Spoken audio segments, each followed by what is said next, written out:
for a while, man. We've had a gym for a while. All right, guys, let's go ahead and get started. Let's go ahead and take a look at this and get this going. All right. Let's do it. All right, so lane filtering, we're going down this area. You got to watch out. There's brake lights, there's a merger side of the vehicle. Option, but the rule of exercising caution still is of great importance here. Okay. Whatever Motorstar said. Regarde! Sans déconner! Oh, now we're just being reckless on this. Let's not do that. Let's go back to this. Let's go ahead and watch that beginning part again. Now, what I'm trying to get at here is that we have a lot of vehicles stacked up. It's obviously lane filtering, but over here, right here, we have this line of sight problem, but you also notice we have vehicles coming in. So there's that side of the vehicle right here. That's what I was concerned about, the side of the vehicle. Now, that person can easily switch into our lane. That would have been no bueno. And then we're getting up to here, and Motorstar keeps talking, but that's fine. That right there is going to be the biggest fear of a lane splitter. Now, why is this truck moving over into this lane, and why is this van right here so far off to the side? It's because this big bus is pushing these people out. Now, this big bus is trying to merge, so he's pushing this person recognized, and then they're going to keep moving over and over again. So we should be able to do that. The reason why we can't do that is because we're so focused on getting to the front. This person is kind of stuck where they're at, so they're constantly scanning around them. This person right here is also scanning around him, and they see that this bus is coming in. So this person, since they're not moving fast and their only focus is, I don't want to get hit by anybody in this area, I'm kind of stuck here. They're focused on what's to the right, what's to the left, what's right in front of them, and what's right behind them. And what this person sees is that this bus wants to come in. This person is obviously going to have to move. This person's already doing it for them. So they're moving over. This truck driver didn't see the motorcyclist because he was lane filtering. This motorcyclist should have paid attention enough to see that big bus slowly, gradually moving people out of the way.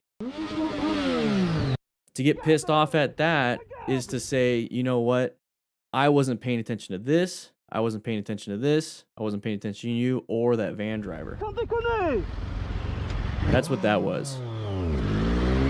Now, in this situation, the motorcycle rider just didn't have a clue. Really didn't have a clue. Didn't see the bus. Didn't put two and two together. So to be upset at this truck driver is a natural response. You know, you literally don't have the full picture, so you're getting upset with the thing that got you. If you stay far back and you see these things happening, you're obviously not upset. But once you're in it, you get pretty upset because it's a life-threatening thing. So I don't fault this rider doing these things. I just don't want them to do it. I want you guys to understand what the problem really was. I was in California. We're right here. Hey, blind spot. Vehicles up front are slowing down. What? He accelerated to get in front. Okay, it's pretty easy to see when you've been doing this for a long time. All right, you can do that. If you didn't brake, you would have gotten sideswiped. It's as simple as that. So good thing that he was braking in that situation. So it's pretty easy to see, guys. Just take a look at this part. Okay, so right away, just take a look at this first frame. Okay, we have a vehicle, big truck, and we're already in the blind spot. Okay, we're in the blind spot, so he can't see us. This vehicle right here, not this one, is going a little bit slower than this one. So our lane is moving a little bit faster. We're in the blind spot. This person is going to want to get in front of us because they don't want to be stuck behind slow people, especially in the fast lane or the passing lane. So what they're going to do is they're going to accelerate and get in front of us. Now, that's going to be scary for us because we don't have a cage. We don't have all these things that will protect us. So we need to be very careful. I was in California. I just always watch for this position right here. This position right here is that blind spot. Don't hang out in this area. This is a dead zone. You don't want to be here. What you want to do is move up to the front to where he's definitely able to see you, but you're staggered. But if you do that, you don't have a good space cushion with this vehicle. Right now, we have a great space cushion. We have decent escapes. We can decelerate or accelerate. What I would do is actually, since I see this and I know that I can't go forward without minimizing my space cushion, roll up the throttle. Stay staggered with him. If he decides to come into our lane, that's fine. I'll decrease my speed again or pass him. Not a big deal. Oh, he wants a race. Whoa, what? Oh, he wants to race. No, he's trying to get in this lane because of this person right here. You see all the brake lights too? Uncommon thing, common situation. Be very careful with that. Dude. Okay. Yep. Good space cushion though, right here. Alright. You can do that. So he's kind of like surprised. Like, whoa, that was interesting. I don't want you guys being surprised because you do start doing panic braking, you start to swerve, start getting pissed off. I don't want you guys being surprised out on the road. If you're surprised on the road and there was something that caused that, like an external thing, like there's a pothole or a car coming at you and you're just blown out of, like, you're like, what the hell? That's not good. That means you haven't been able to scan or plan your ride very well. All right, roundabouts, dangerous for everybody. Orange stage automatically moving forward. Stay on the road too late. This fall, which looked quite harmless, ended pretty badly after all. Okay. Why were we going so wide? I think he was a learner. It looks painful. The grunting. Yeah, there it is. So it can land on your leg like that, and it can crush your tib fib or crush your ankle. Honestly, I'd rather get a tib fib break right in the center versus an ankle break. Hey, rescue another rider.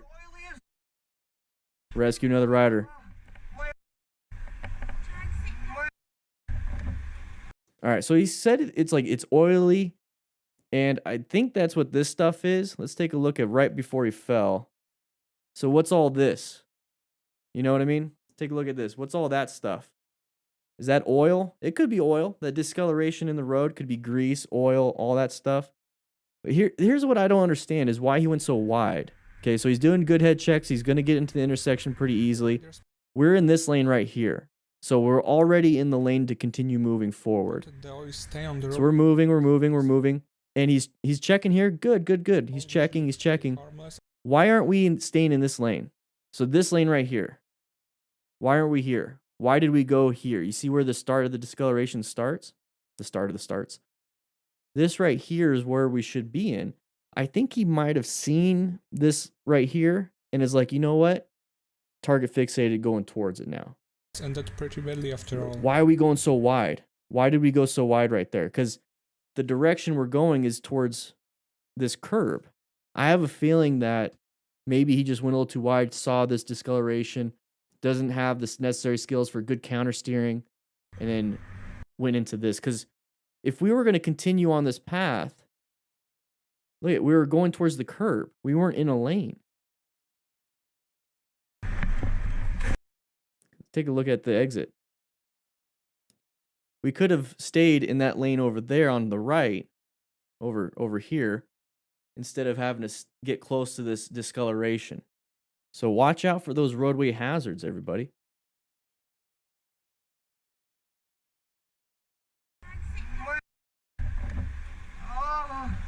You could have totally taken the way out earlier. I mean, just look at where the car is at. The car is nowhere near this oil or whatever it is. Could have stayed in that other lane. Yeah, there's no reason to take a turn that wide. All right, so we're moving. We got a lot of people, lots of people. Let's just sit back, just watch them do their dumb stuff. Or you can go fast. You know, what's the goal here? Can't be mad at that. Is that what this is? Is that what this is? This close call? Engaged in the conversation as the driver didn't exactly know where the problem was. Yeah, neither do I. Moto Stars, I don't understand either. No estás viendo. Nada más poner señal y te mandas. Pásanos acá. Te estoy diciendo imbécil. All right. They're going to cause... Okay, so there's a huge disagreement on this right here. So we're moving, and we're going to be going past all this traffic. Now, this car driver, I think that's the one that does merge in front of us. He's orienting himself to time and space. He's trying to figure out where everything's at. He's not anticipating somebody speeding up behind him, going fast up behind him. Now, nobody really anticipates that. I'm not consistently driving around and like scanning my mirrors for anybody that decides to haul ass up behind me and try to pass me. I'm not looking for people going way above the speed limit. I'm looking for, you know, lights getting bigger. I'm looking for vehicles getting bigger and bigger and bigger because that means they're getting closer and closer. But I'm not expecting somebody as a tiny little dot just go pew like that. I'm not expecting that. So for a motorcycle rider to expect car drivers to expect it because it's going to make them safer if they get out of our way, you can't, it's not their responsibility. So to be pissed off about it, no, class, guys, this is the most disappointing motorcycle rider I've seen all week. Like, I am severely disappointed in the reaction that this rider had. This is a non-issue. Ooh, baby.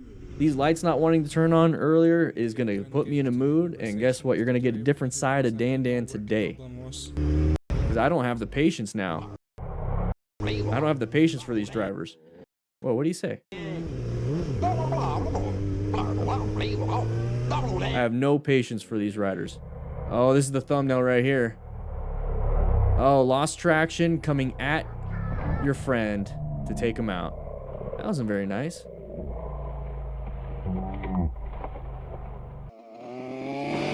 Oh, no. Oh, see how quick that happens? All right, let's take a look at this. So if you're ever going to be filming your friends, this is one of those things that you got to be very careful about. Look at where his nose is pointed. His nose is pointed towards us. So when it comes to standing in a position or maybe even holding traffic, you don't want to be in the flow of traffic. You don't want to be near the flow of traffic. You got to move over a little bit. You got to be very careful with that. Because something unexpected could happen. Okay, you need an escape route yourself as the camera guy. You need to be able to jump out of the way. Yeah, I know he's on the side, but how many times have you seen somebody filming somebody doing a badass turn and low sides into a group of people? It's like you gotta get yourself out of the path of travel or possible path of travels. Whew. All right, so we're moving forward here. Rebel Rider TV. Oh, rear impact. Oh no. Wait, I have a... Oh, snap. I have a feeling he was going really slow. Really slow, and the person behind him wasn't paying attention. Oh, if you start to feel like you can't walk very well, you probably have a structural problem with your body. Yeah, you did hit him. Oh my gosh. Oh, already, look. We're on a Honda Grom. We're on a Honda Grom. We're on the interstate. Or we're on the freeway. Guys, what is the top speed of a Honda Grom? Write it in the comments. Top speed of a Honda Grom. Do you think that Honda 125 Grom is doing highway speeds? I don't think so. I don't think so. Okay, I really don't think he was going highway speeds. I also don't think she was paying attention. I have a feeling that she might have been on the phone. She was distracted or whatever. We're on a Honda Grom. We are going slower than the speed of traffic. Somebody's not paying attention. You come up quick. Boom, you hit them. How do you not see me? What's your insurance? I was looking. Yeah, I mean, inattentional blindness, and you're a small target.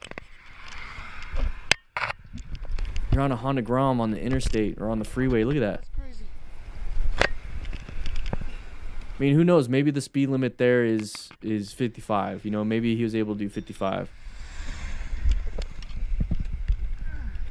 You can do 55 on your Trail 125, same engine and everything? Okay. I mean, I've seen some Honda Groms go fast, but that's downhill with the wind. I'm lucky I have my gear. I promise you that I'm probably looking at this. You were probably looking at that thing, yeah.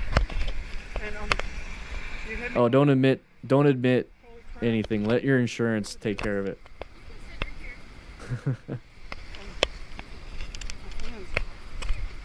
Yeah, there's speed limit and flow of traffic speed. You're right. Speed limit challenger. Yeah, you could have been severely injured. That's why you wear full gear. Thankfully, he's fine, but he's talking about his hand and then also walking.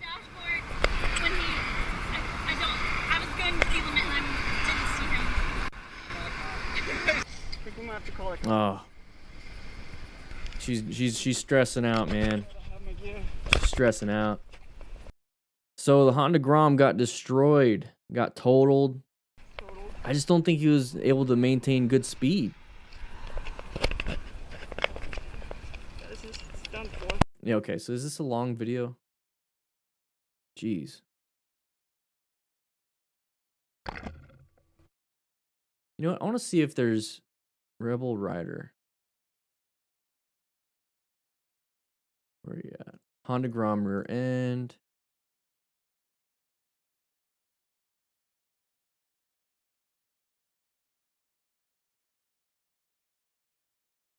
What's going on, everybody? Welcome back to the channel. Rebel Rider TV here, and today I've got a very subscriber. 2020, I decided That's interesting. Obviously, the pandemic happened, and that's when I decided It doesn't to, show his ride speedo. my bike because it was happening to me. I'm fine, you know. Little did I know I was gonna get hit. Look by at the flow a of traffic. driver. Happened to me. I'm fine. Let's take a look at how fast this Miles, vehicle you know, passes him. So I'm like, nothing's ever gonna happen to me. I'm fine, you know.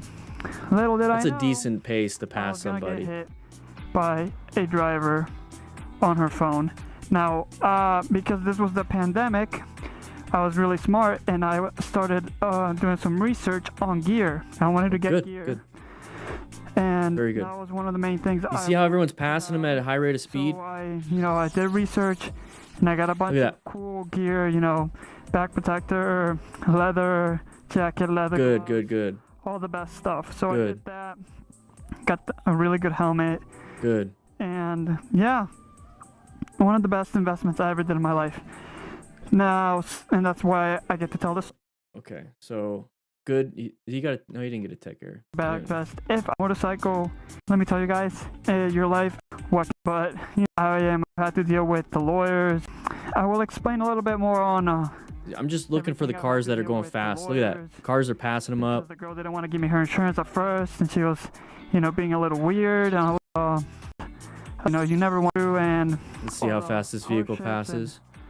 all this crazy stuff. You know, you never want. Guys. To get, especially by someone who doesn't have a very high. There it is, the hit limit, and there it is. Yep. So she hit him probably going 15 to 20 over what he was going. Everybody, if you're riding a motorcycle that is low CCs and you can't get up to speed, especially on interstate or freeway, don't get on the interstate or freeway. Please don't. This is the type of stuff that can happen. Every vehicle that passes you at that high rate of speed compared to you, that is a close call. They're having to get around you at a high rate of speed. So you are now hoping every single person sees you to pass you 15 to 20 miles an hour faster than what you're going. Okay, you're probably pinning it. You're stick to the frontage roads. Maybe go in town, find a better route. A 125 should not be there. I'm glad he had full gear, so just in case something did happen, he would have been fine. But this thing is not meant for those roads, guys. I had to look at other information. All right. So moving forward right here, we're in blind spots. We're in a trap right now. Side of the vehicle right there, but then we got this person. Accelerate, get out of there. Oh, yeah. So that was a close call. Now, we can kind of talk a little bit about that one. We're not going to spend too much time on it. My bike is destroyed.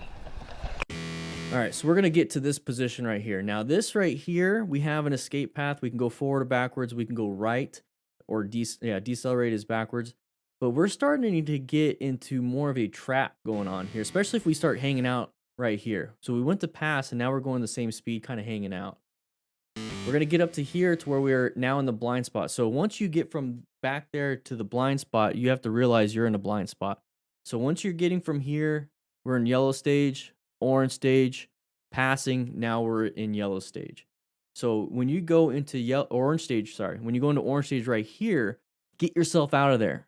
Don't hang out in there. Stop hanging out in dangerous zones because nothing has happened to you yet. Get out of it first. So right here, what I would do is accelerate. Just accelerate through. Stop hanging out. So right here, when you see the person coming over, let's not look at that person. We should be doing quick head checks and seeing if our left side is open so we can escape. Or we can accelerate and get ourselves out. Or we can apply the brakes and get ourselves out. Doing this right here with the hand, we just lost all power to the rear wheel. We lost all power. We're actually decelerating now, so we're stuck in this spot. This person's probably accelerating. We're probably decelerating. We're probably going to be hanging out next to them. Stop hanging out next to people. Get yourself out of there. This is a primary control for a reason. Accelerate out or apply some progressive brake pressure to get out of it that way too. 300cc can handle interstate. Some 300cc's. All right, 2 cars without headlights on. Non-issue. Why are we... Turn that off. They have running lights on.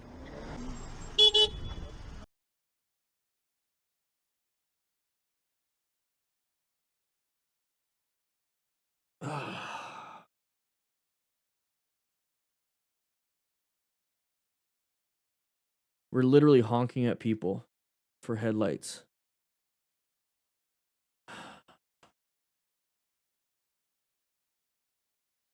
All right, I guess we are going to go back to 99 lives. Sorry, Motostars. Motostars, I really tried. I really tried, but you know what? I'm going to go back to the tried and true 99 lives. I'm going to go ahead and do this. I'm going to go back into here, and I'm going to put 99 lives review. So I'm going to update the description for this. Jeez. Oh my gosh. All right, here we go. There's not a turn lane. Whoa, whoa. You okay? Use your eyes, you stupid. I definitely need one. Whoa. All right, so we're going to be lane filtering, looks like. Okay, people are trying to jockey for position, so are we. Why did you try to do that?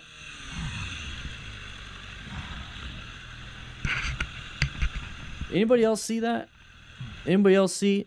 Write it in the comments if you saw what I saw without knowing what I saw.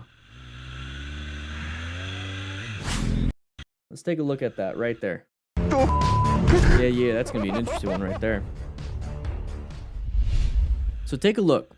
So this person right here, already, we're moving into this lane. That van right there isn't letting them. Okay, we're getting into an area where people haven't finished their decision yet. So when we see this right here, we're passing this person. Let's go move that off the side. We're passing this person. That van on the other side is not letting this SUV in. So this SUV is going to get back into their lane.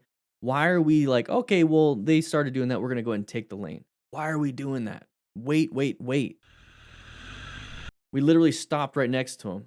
Okay, we're not doing 360 situation worse. We're not looking to the left. We're not looking to the right. We're literally just looking forward and then moving. Oh, open spot, move over there. Oh, open spot, move over there. We weren't even paying attention. We need to look multiple cars ahead, guys. Plan your route a little bit better.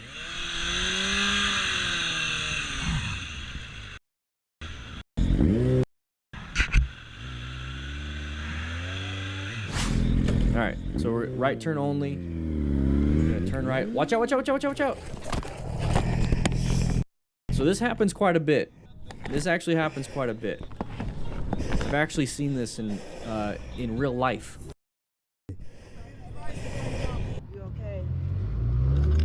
So he doesn't have full gear. Looks like he's got moto boots on though. Probably on his way to work.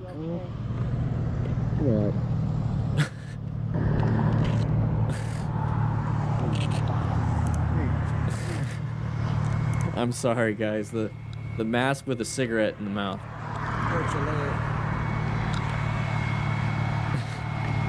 I'm sorry. All right, so let's look at the accident again. Don't go until you know you can go. So we're looking left. We're doing good head checks, but remember, we still have that vehicle in front of us. We can't assume since it's clear for us, like right now, that car is gonna go. That car is gonna go when they feel clear. So as soon as you see that, you hear the rev bomb. Let's listen to the it's not a rev bomb, but you hear the RPMs go up. So what that is him grabbing that clutch and smashing it, and then also now grabbing that front brake and smashing it. So he went up and over and dumped it a little bit halfway through. So what's happening here is he's looking, looks forward. Oh crap! Smash. So that's gonna remove power to that rear wheel. And that's why you hear the RPMs go up because he still has his throttle going. and then he grabs and smashes that front brake, which causes the dump and then kind of lift up and over a little bit. So the main thing here is paying attention to what's in front of you. Don't go until you know you can go. So as soon as you see this is where he starts to perceive the whole situation. It's like, oh crap, there's somebody there. What do I do? Now you can either keep accelerating and find an escape path over there on the right, on the left, or you can go ahead and squeeze in that clutch because you had those RPMs, and then go ahead and apply progressive brake pressure. So nice and smooth brake pressure to where it's not going to dump the bike or make you flip over. Now your RPMs are going to go high because you pulled in that clutch. But this is kind of one of those emergency things where you don't want power to that rear wheel, and then also you want to stop because you have brakes, okay? So we don't have a good total stopping distance right here. But we're not hauling butt, so we should be able to stop well before that line by squeezing those brakes nice and good. But we didn't. And this is where we dumped the bike. Thankfully, he has a helmet. He's got gloves that's going to protect his hands, protect his face. But his knees might have been hit. His boots, it looks like they're fine. But this right here is what you don't want to deal with. And also, somebody pointed out, these look like brand spanking new fresh tires. Those don't offer a ton of grip for the first 100 miles. I mean, let me take that back. They do offer a ton of grip. But the thing is, it takes about 100 miles of regular riding. No, don't scrub it in, but regular riding for it to really get that good mechanical traction that it's supposed to have. Let's go and move forward. We've already seen this one a little bit. So that's what he was wearing. Okay, so not full gear. Okay, be very careful with that, just in case something bad happens. All right, so we're moving over here, and we have a vehicle turning in front of us. Okay, good braking, non-issue at that point. Might have scared you, so it became an issue. It's not that big of a deal. Not that big of a deal. It happens all the time. Guys, write in the comments if this type of stuff happens to you all the time, in a car or even on a bike. Okay, so let's watch it one more time. Okay, we go through the whole system of white, yellow, orange, red, brown stage. And right here, what we see is we have a vehicle turning left. Okay, so it's very easy to understand that people are going to be turning in and out of places.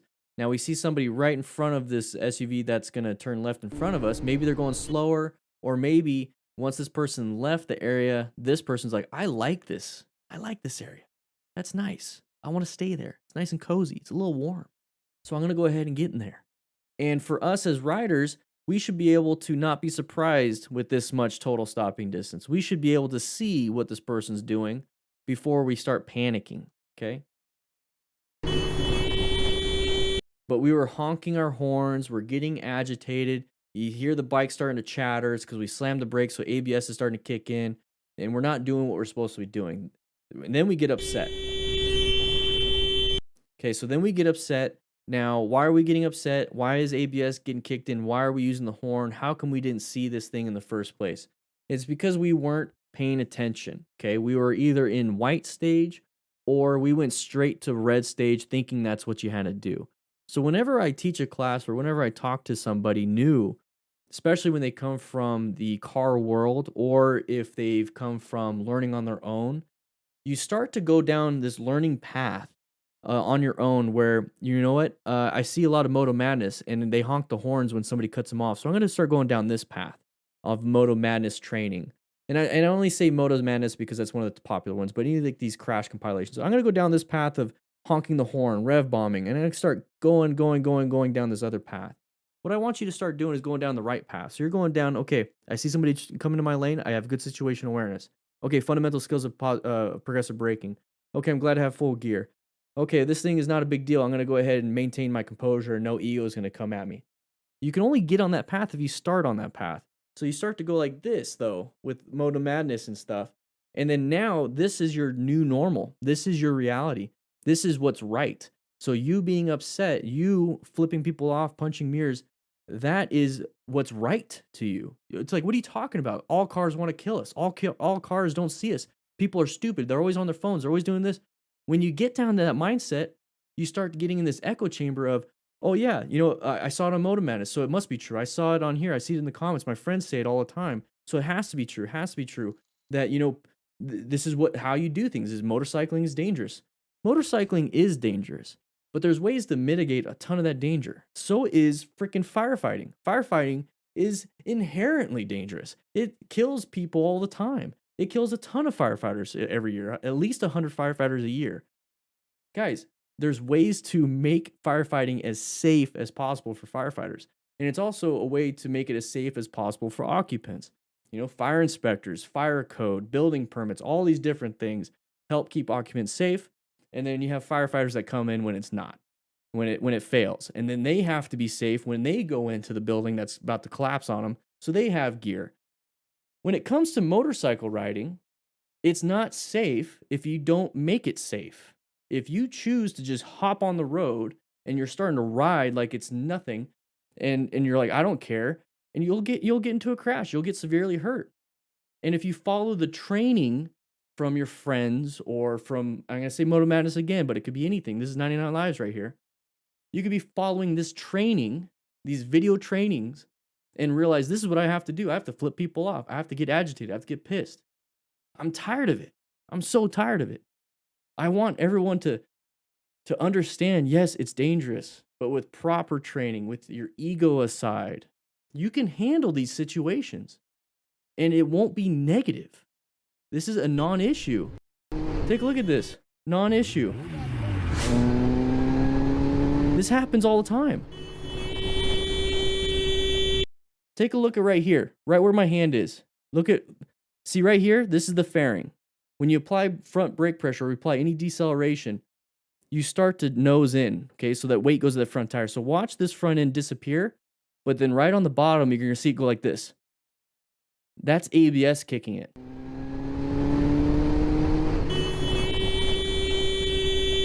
You guys see that? So what's happening here is the horn's being applied, ABS is being activated, we're not stopping in time, or at least it feels like we're not stopping time, and we feel like this SUV cut us off. How do we solve that? Take it down to the smallest factor, and that's what root cause analysis is all about. So root cause analysis, let's play around with this one. This is a good video. Okay, here it is. Close call. Boom. Close call with emerging incident. That is the start of our root cause analysis. Let's go back one step. Let's go back one step. Let's go. Come on. So we're going to go back a little bit more, and it's going to be the ABS. So watch this. So ABS kicked in. Let's get me out of the way. So ABS kicked in. That's the next step previous to the close call. So why did ABS get kicked in? ABS got kicked in because we applied too much front brake pressure. It activated ABS because the tire started losing some traction. So it releases braking, adds braking, releases braking, adds braking. That's why it's so jumpy. And you feel it in your hands. When you squeeze it really hard, you'll feel the ABS want to punch your fingers out. Okay, that's what's happening here. So how do we prevent ABS from trying to punch our fingers out and activate? Good progressive brake pressure. How do you get good progressive brake pressure? Go to a parking lot and practice. Okay, so that's going to solve that problem right here. So let's go back even further. So when did the horn start? Because that's the moment we perceived and reacted. Perception, reaction, braking is total stopping distance. So right there. This is the moment we perceived and reacted. Well, actually, let's get it to where it actually has some fairing. There you go. Perception and reacted. We perceived the moment this person hit the blinker, we started to honk the horn, we started to apply some brake pressure. Okay, we have good situational awareness. That's a good thing. As soon as we saw that blinker and then cross that line, we noticed it, we recognized it, we perceived it, and we started to do something about it. Now, what is it that we did wrong right here? We did great with situational awareness. What did we do wrong? That is that activation of the horn and then slamming that front brake. Thankfully, we had ABS. If we didn't have ABS, boop, dump the bike. But we already talked about how to help out with the ABS. So horn, good perception, terrible reaction. The horn is not a red stage maneuver. Red stage over there on the top right is going to be emergency braking or emergency swerving. Okay, so let's take a look at where we're at here. Can we swerve left? No, we'll probably hit this vehicle. I don't know if that's a vehicle coming this way. Probably is, or sitting in the middle lane. Can't swerve left anyways because we got the tanker. Can't swerve right because look at that vehicle right there. So what can we do? We can decelerate pretty well, okay? So that's really all we can do. He applied way too much front brake pressure, activated ABS. That's what saved him. The ABS saved him, and activating brakes, it saved him. So how do we get to a point where we're doing amazing right here? Remove that horn. Remove the horn. Really focus on your braking. Let's take a look at it even further back. So we see this. We see this vehicle moving off. We see the pattern of all these vehicles in this lane. Come on, guys, you can finish this for me. We see the patterns in all this lane, and our lane is opening up. These vehicles want to go into our open lane, okay? That's really what it is. This is that pattern we see all the time. We see it on this channel. When you see a ton of vehicles in one lane and the lane that you're in has open, people are going to want to get into your lane. This is the pattern. So when you recognize this pattern right here, go into orange stage. So your perception and reaction is even shortened. Orange stage, you're prepped and ready. You have your hands over the clutch and the front brakes and your foot over the rear brake.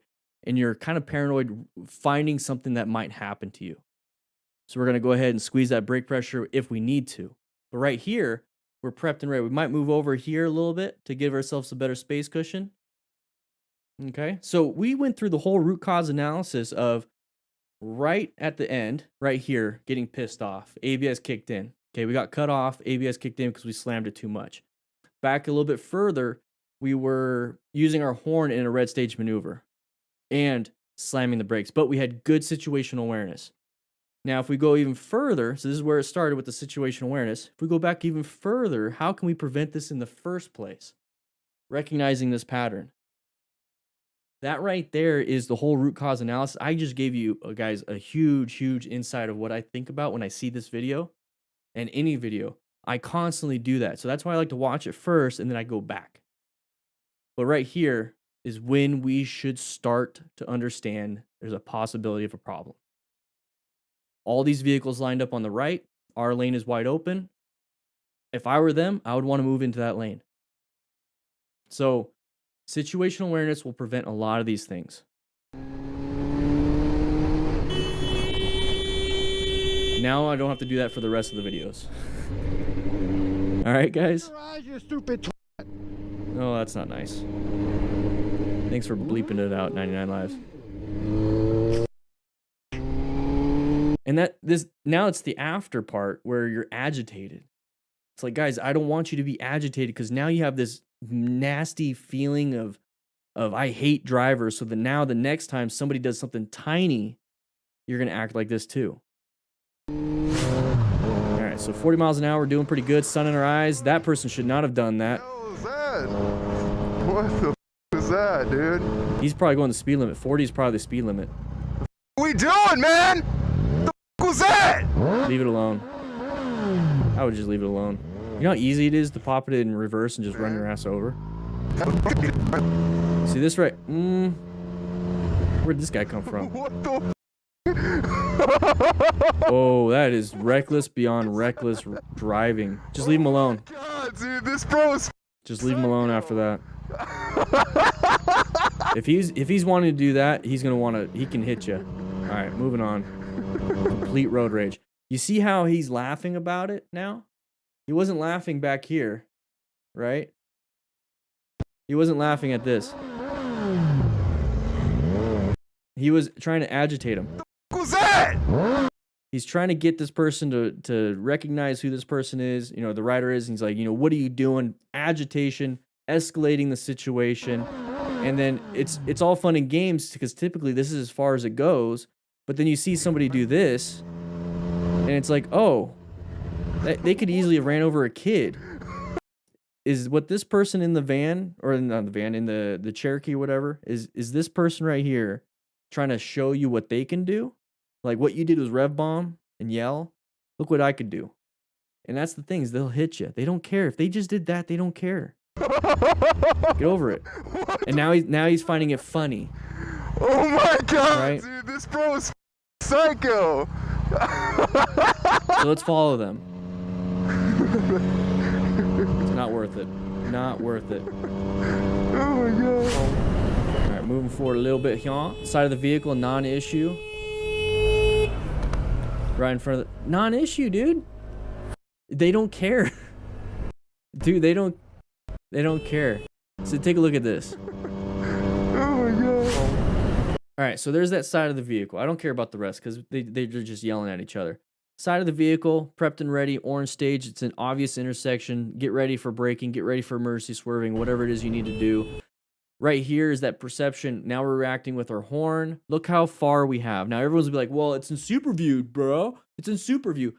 I ride all the time with super view. I know what this distance is in real life. You're trying to tell people that don't ride with a GoPro and super view what super view really means and how far things are at. I know what that is, okay? You're not confusing me. You're not gonna trick me into thinking that this is not far. This is actually a good distance. I'm not an idiot. So when I see this, I told you I have a different attitude today.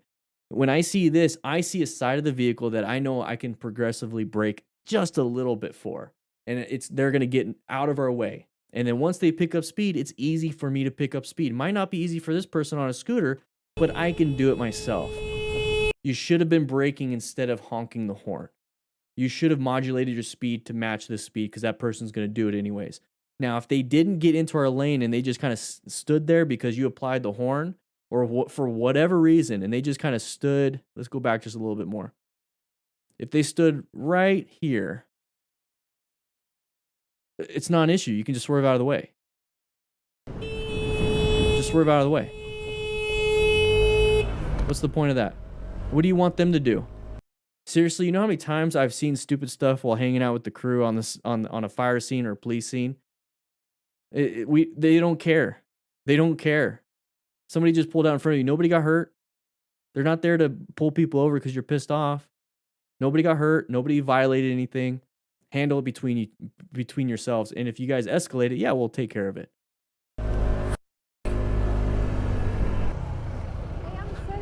You need to look when you turn out. You didn't look though. You didn't. I was right there, clear. That's fine. That's great. Didn't look. You just pulled out without looking. Whatever. You didn't look. It's on camera. All right. Oh, this is a gravel problem. I've seen this one before. Ay, what do you think? Gravel or brake? Or Suzuki?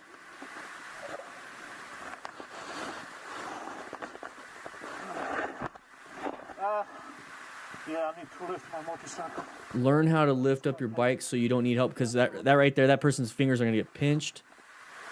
They didn't really help out at all anyways. You don't want them to get burnt. You don't want them to get hurt themselves. Don't touch hot parts. Don't touch hot parts. So let's take a look at what happened here. Oof.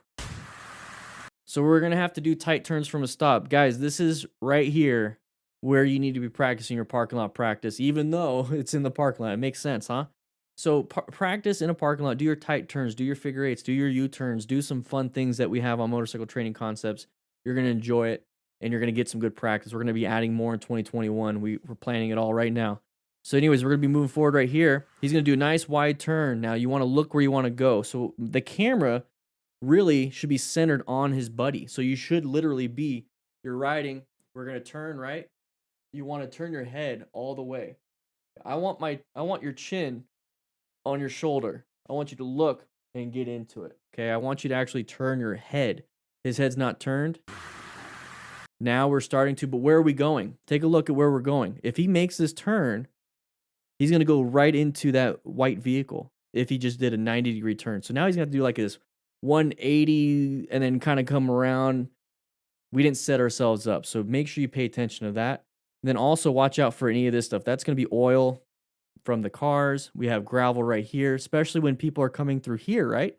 This area is meant for people to go in and out here. Look at it, it's gravel. So they're picking up dirt, kicking it over here.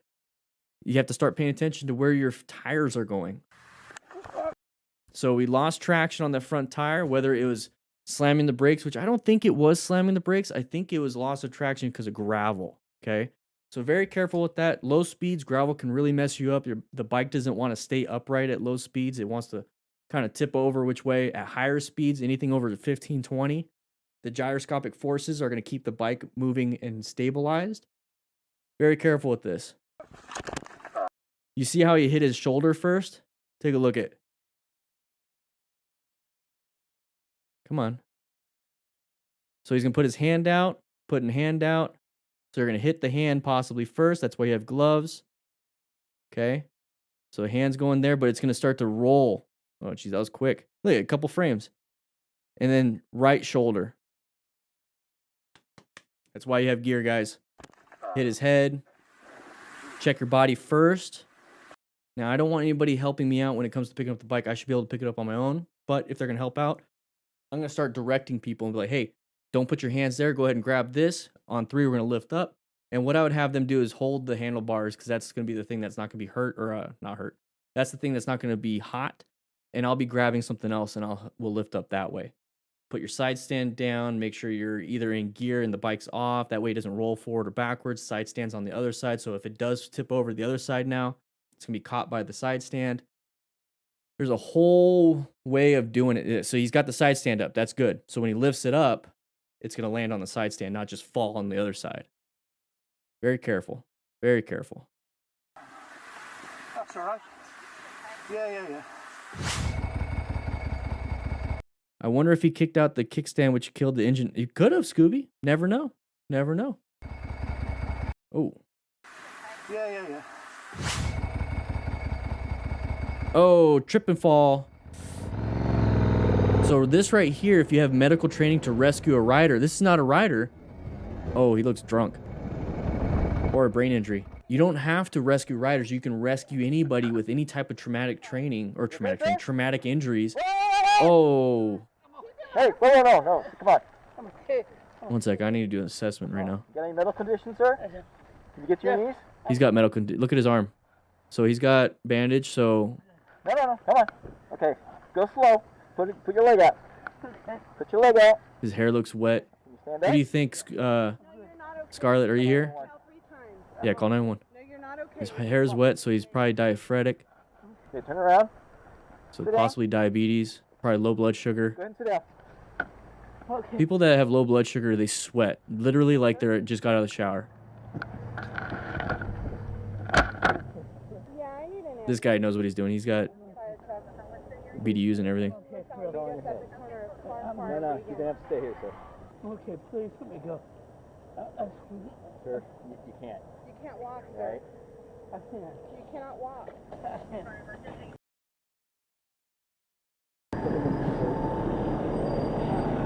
There it is. All right, we're gonna get your blood pressure and This is my vehicle right here. check you out real quick. Okay? 106. I thought your brother was gonna get you on a. I heard 106.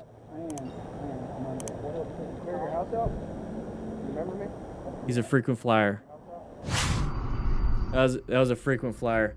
All right, so possibly alcohol. Door to Vlor, thanks, man. Appreciate the donation. All right, so let me go ahead and go over some of this stuff so you can kind of understand where I'm coming from with this. I'm always going to assume that somebody that's on the ground having difficulty like this, it's going to be something no fault to their own. I'm going to think it might be a diabetic episode, a heart attack, stroke, seizure. I'm always going to go down that route. Now, once you start getting the history, you're going to start to really realize, oh, it's probably a medication issue. It's probably a drinking issue. It's probably a narcotic issue. It's probably something else, maybe environmental, probably dehydrated. You start going down that process after you get more information.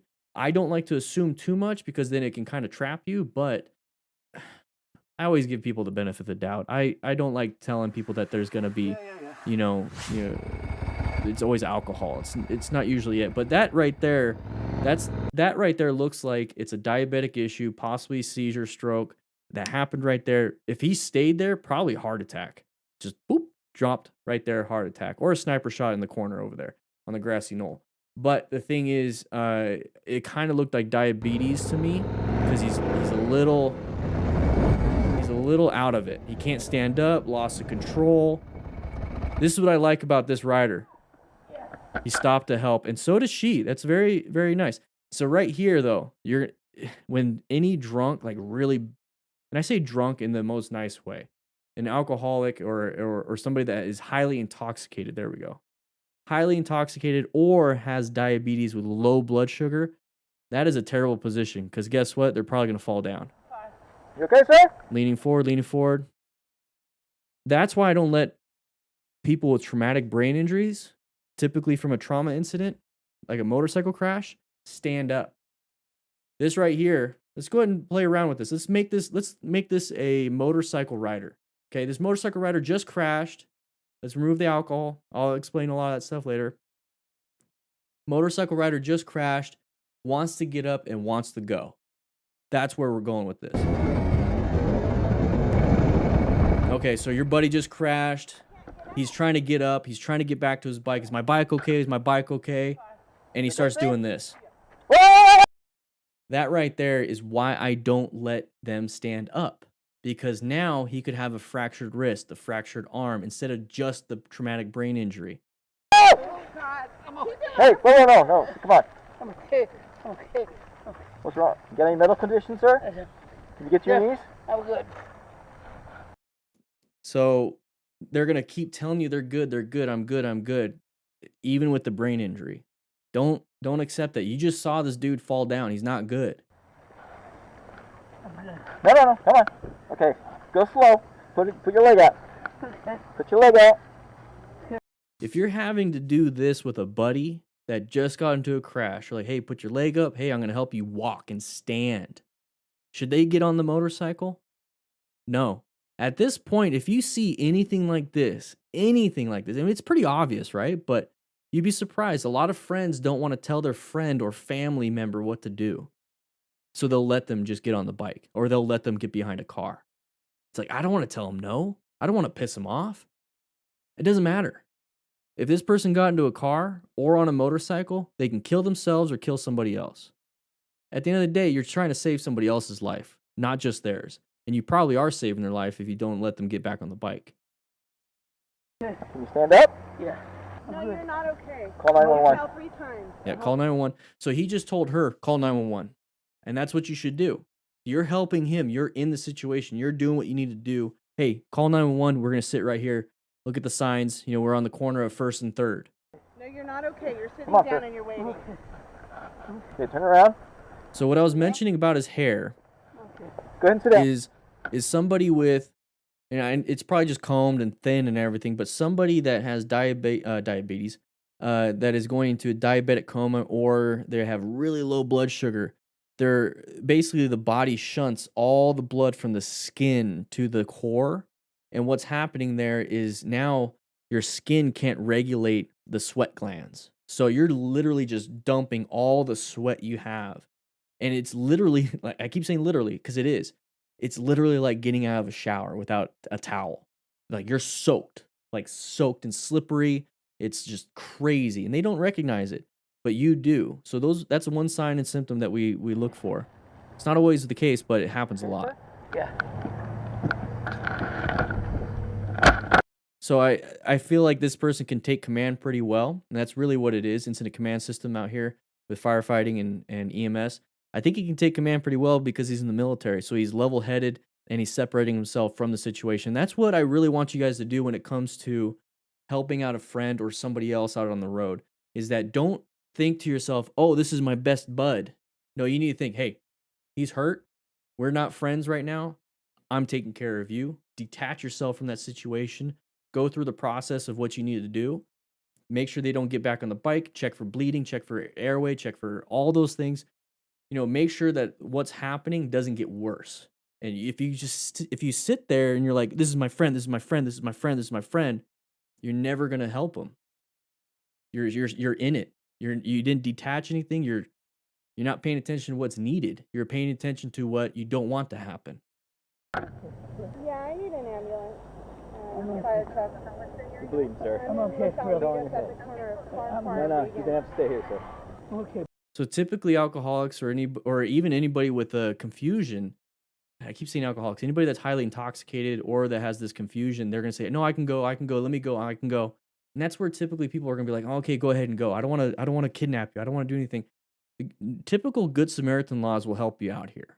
Okay, so you're going to be in a position to where you can defend yourself and say, I didn't feel that he was safe to leave. I didn't feel he was going to be, I felt like he was going to be a harm to himself or others if he took off and got on the bike or whatever it is. Please let me go. What the hell was that?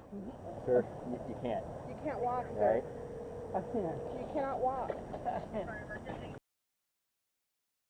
So when police and fire show up, you're gonna hear the captain or the paramedic say, "Hey, you remember? I thought you were gonna get some help." All right, bring it your blood pressure and My vehicle right here. check you out real quick. I thought your brother was going to get you into a program. I thought your brother was gonna get you into a program. So this is a frequent flyer. This is somebody that this engine company has gone on many times before. So this is either going to be a narcotics issue or it's going to be an intoxication from alcohol issue. Probably alcohol because somebody in the chat mentioned a bottle and possibly the bag. He's like, I am. You remember me?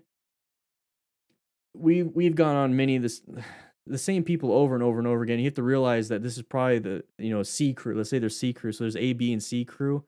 So if they've been on them multiple times, the crew before you has been on them multiple times, and the crew before that has been on them multiple times. So this guy's he's probably seen like 3 or 4 times a month, easily, once a week, easily, maybe like 4 times in a night. So it's pretty stressful for everybody, but the main concern here is to not let somebody that is in this position, let's get back to that, stumbling around in this position to get back on a motorcycle or in a car. Okay, sir? Now, this look could be from a traumatic brain injury, could be alcohol, like probably it is, narcotics, could be diabetes, all these different things. But gotta be careful.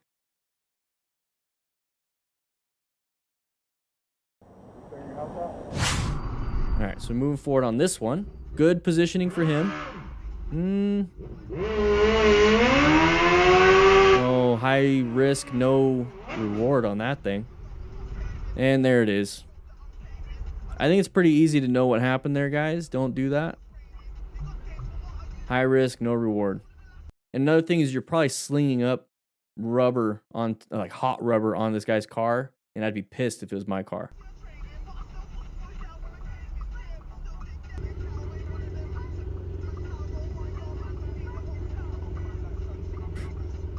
I'd be so frustrated with that. This lane. All right. Let me tell you about this stupid corner right here. See the arrows right there? This lane is the turning lane to the right. See? Okay. That's all well and good. Yeah, this lane is the right turning lane. There's a bicycle lane over here. Cool. And a lot of people decide, like this guy, that hey, that's not the turning lane, dude. That's not the turning lane. That's a bicycle lane. Are you a cop? Just like that. Every damn time, just about. Cool. I have to deal with people doing stupid like that. That's fine. You can do that. Did you get back? Did you go into a circle and go back to the same spot? Just so you can get more... That's not a turning lane. This is the turning lane, dude. Hey, that's not a turning lane, dude. No. Did he just go back into the same spot? Hey, he just did a full circle again. That's not a turning lane, dude. No. He went back to the same spot. That's not That's not a turning lane. That's a bicycle lane. This is the turning lane. You better not hit me. It's the same spot. The guy, he just went back to the same spot.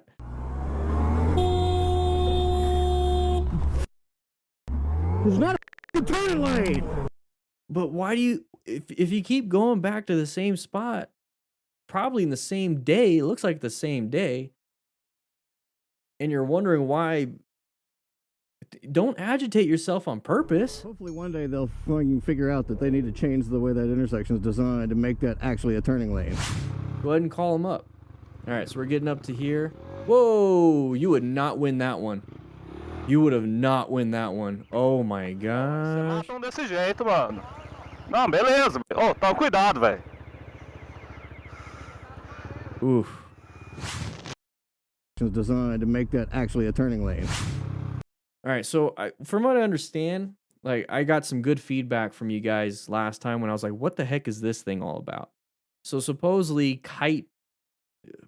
flying kites is a huge pastime wherever this is. I think it's Brazil, South America area.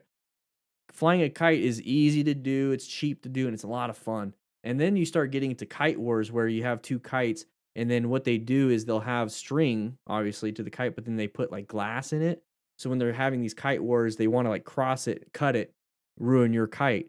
Well, when you cut it and ruin the kite keeps flying across, obviously, with the wind, lands in places, and then that string has glass on it. So what's happening is that it's getting strung across, the roadway accidentally from a kite war. And what's happening is these people are riding and it's going to catch them in the neck. So that could be dangerous. And supposedly some people have gotten really hurt. So leftover kites with the kite string kind of strung over, glass, cut you. So this right here is supposed to like help out and prevent a lot of that stuff. So it's really interesting to see. So if you ever see any motorcycles with those in the front, that right there is what it's for. I didn't know that. So it's really interesting to see that.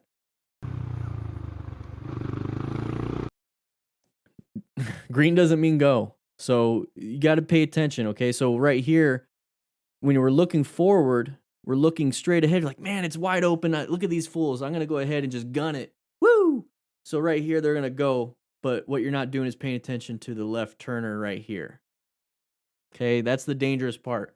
That's that thing you need to be paying attention to. Intersections are dangerous. You need to go into orange stage, everybody. Go into orange stage. Don't get yourself in a bad situation by trying to gun it, okay? So right here, go slowly, look around, then go, okay?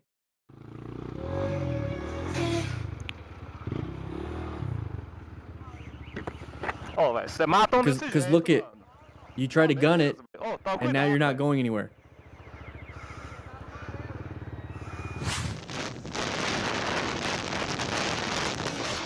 Okay? If one person's going to do it, come on, Doom. You got it. Oh. Let's take a look at that again. So we're going to be moving forward right here. You can already tell. We got side of the vehicle. I don't think this person's going anywhere because they have all their doors open. So they're kind of, you start putting two together, it's not going to be an issue. You see a big bus in your lane. That is going to be that uncommon thing in a common situation. You should only see the back sides of vehicles in your lane with the direction you're traveling. So seeing the front of a vehicle is like, oh man, it's kind of interesting. So if that's the case, position yourself a little bit better, okay? So come over here and position yourself. That way you have the best space cushion from way over here to here. So then you can go ahead and accelerate through if you absolutely needed to. What's that? So get over here. That way you have better line of sight. And you also have a better space cushion. So right here, we can't see around the bus. Now, if the bus did it, quite possibly somebody else is going to do it too. We don't know that yet. Okay, we know it because we saw the video, but we don't know it yet. So still maintain this area. Maybe roll up the throttle a little bit until you have vision, and then get yourself out of there. So right here is like, oh crap, oh crap. But take a look right here. We have this room right here. This person's not going to just do this and be like, hey, what's up, fool? They're not going to do that. What they're going to do is they're going to try to get back in their lane as soon as possible. So if that's the case, what we can do is kind of scoot over here as soon as possible, and we're never going to collide. So that is what I'd be focusing on.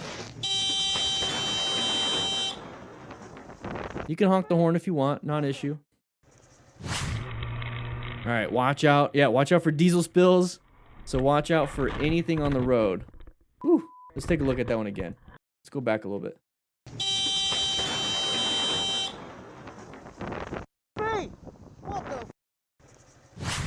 All right, so watch out for diesel spills. They're hard to spot. So rain, watch out for that. So a big old spot right there, road hazards. Got to be very careful with your braking, your acceleration. Make it smooth in the rain, okay?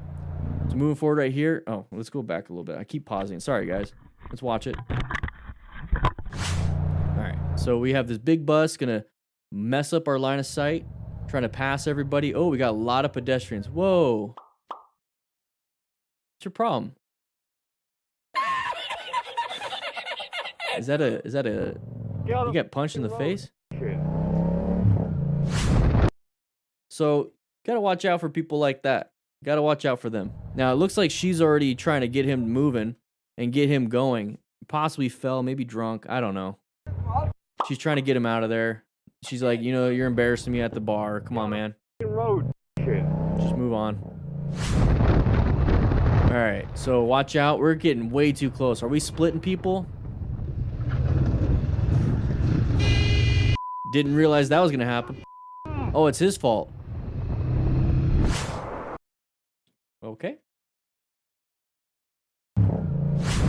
So take a look at this right here. So we are in a good position. I would stay right here. You have good line of sight. You can see pretty far. Okay, so you can see way down there. You can see that car way ahead of this car. Way ahead of this car. Jeez, this is glitching the matrix here. So I would stay right here. This is an area that I'm comfortable with. Now what's going to happen is we're going to accelerate through here, and there's that brake light. Why is there brake lights? You know, you can see way ahead. There's nothing in front of him. Why is he applying the brake lights? This is kind of uncommon in a very common situation. That would push me more into the orange stage. Okay, specifically identified an interest. I'm perceiving a potential threat, but how do I get ready to act? That right hand. I'm going to get that right hand ready, cover those brakes, not apply them yet, cover them, maybe roll off the throttle to match this person's speed and see what's happening. I'm going to sit back. But what we're going to do here is, you know, this person's slowing down. I'm going to go ahead and get to this position and possibly go around them and do some lane filtering and do some shenanigans. You see how quick we got close to him? Let's take a look at that. Look how quick we got close to them. Once they apply the brakes, barely did anything. So you see his right hand starting to apply some brakes? Take a look at his right hand. As soon as he sees it. Come on now. There's that brake pressure. Okay, so now we have total stopping distance from right here to here if we had to stop. We just have to slow down though. So slow down as best you can. That car is going to slow down as best they can. Position yourself for safety. So this is a good spot. So if you absolutely had to, if you couldn't stop in time, you can lane filter through that. So this is a good spot. Very good. But I think what's happening here is like, well, I'm going to slow down because this person slowed down, but I'm going to wait for an opportunity to pass them. Don't do that passing part. Because look at, we're oh, so close. So close. And that's all because we wanted to pass. Now, we should have set ourselves up for success by getting to about right here and slowing down to match his speed. That's it. I don't want you changing lanes. I don't want you doing anything else. Get to here, apply some brakes to match his speed, and then position yourself to where if you had to, you can lane filter. But we're going to get to this point. Okay, cool. Let's say we couldn't stop in time. Lane filter it. Do what you have to do. But this is what happened. This is why everyone slowed down and stomped the brakes and tried to avoid a collision themselves, is because this big vehicle had an issue. Popped a tire or lost some cargo, whatever it was, but they pulled over. Caused this chain reaction of us almost hitting people. We didn't see them. It's because we had poor line of sight because of this vehicle. So I want you to take that into your mind, that if you have poor line of sight, there could possibly be an issue, especially with the other vehicle applying the brakes when there was no issue obvious to us. It's because we didn't see it. It's obvious to them, but not to us. And this also plays into, if we were this vehicle, let's say this is us as a motorcyclist, once this motorcycle is now a car, boom, hits us. There's that chain reaction. That's why you always watch out for behind you after you do something. So I hate it when people punch mirrors or they do stuff and then kind of stay next to them or stop and look at them and they're staring at the people that pissed them off. People behind you too. Watch out for them. I'm getting mad at him, huh? Yeah. All right. Oh, are we going to rescue a rider? What happened there? What's going on there? Oh. Okay. Oh, what did I just say? Pay attention to what's in front of you. All right.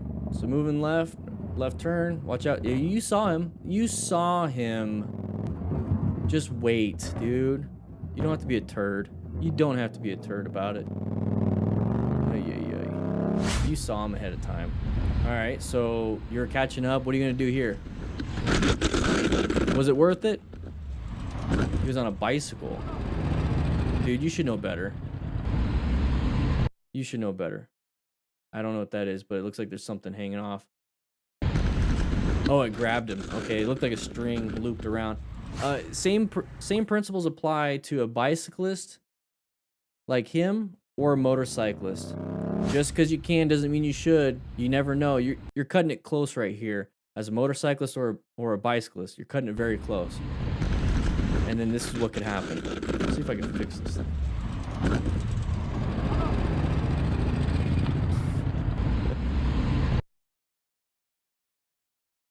Yep, that's what got you.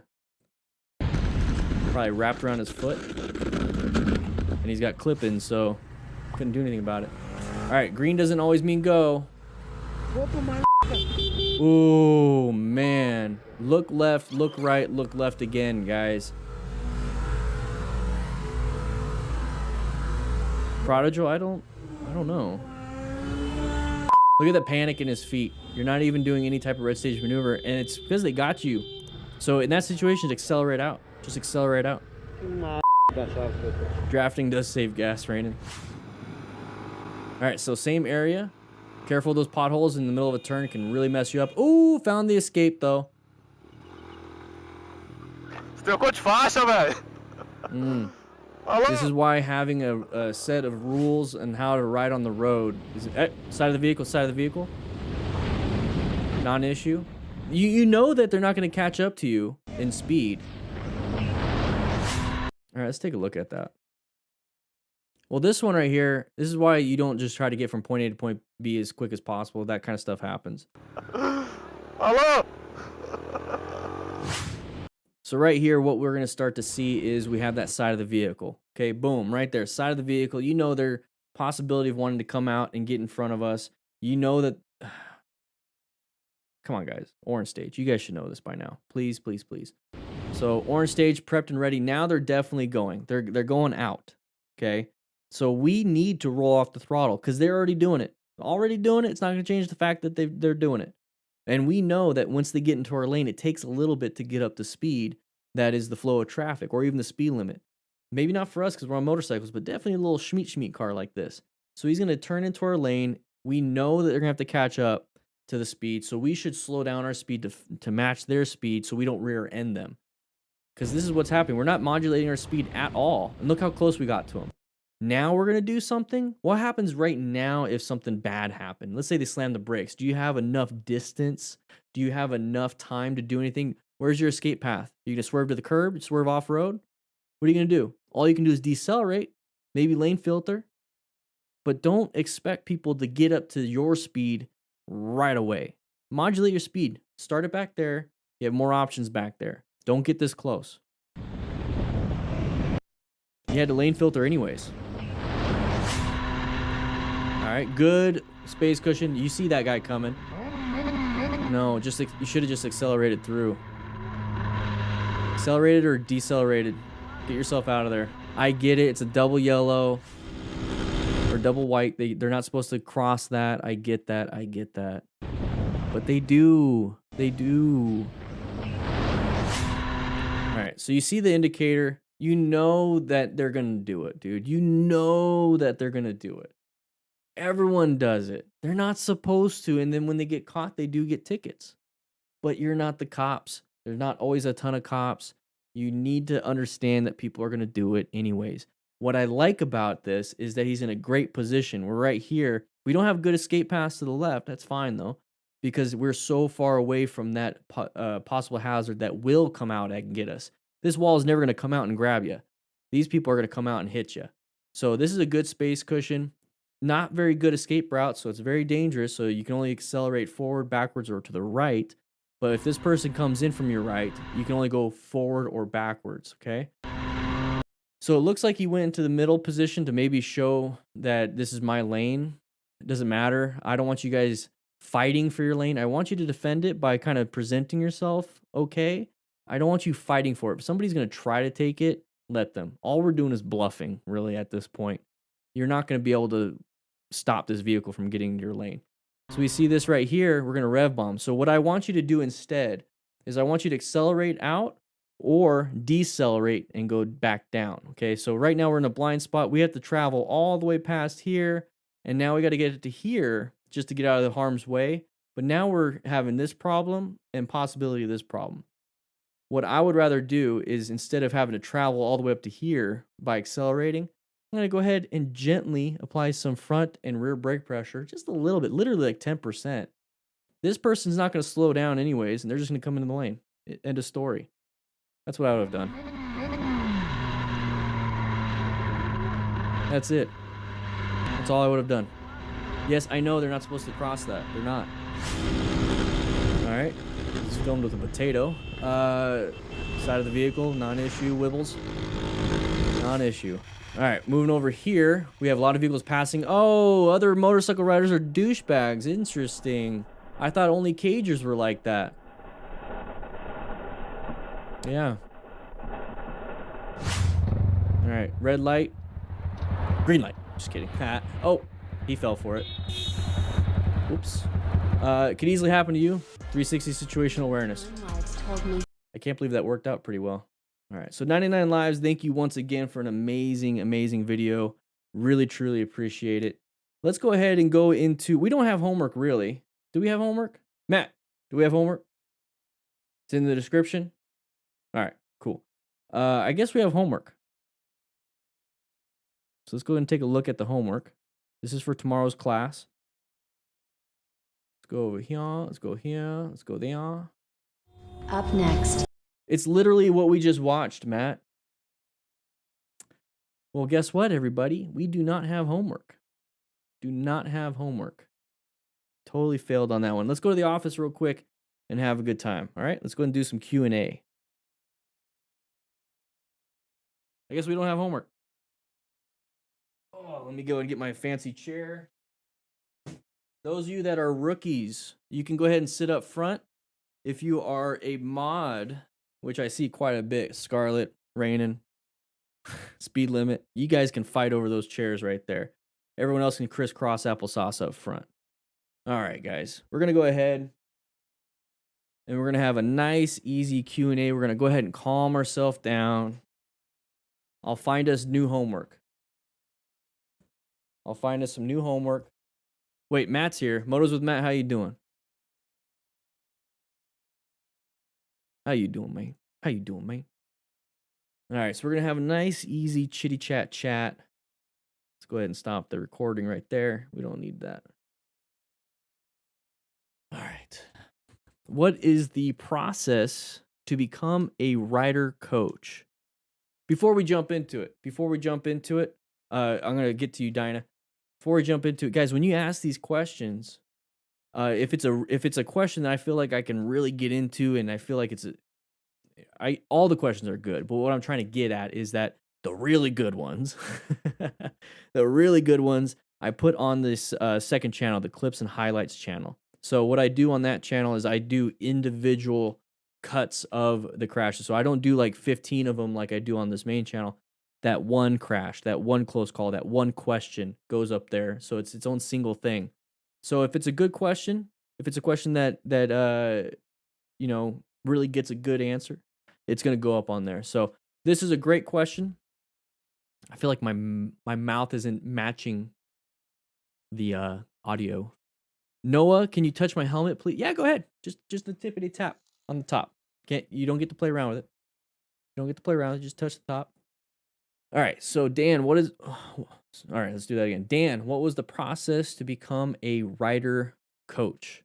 So what I had to do was obviously be interested in becoming a rider coach, and I had to be sponsored by a local, or not even local, just it could be anything, any coaching organization. So like right here was Riders on MTC. There's Team Arizona.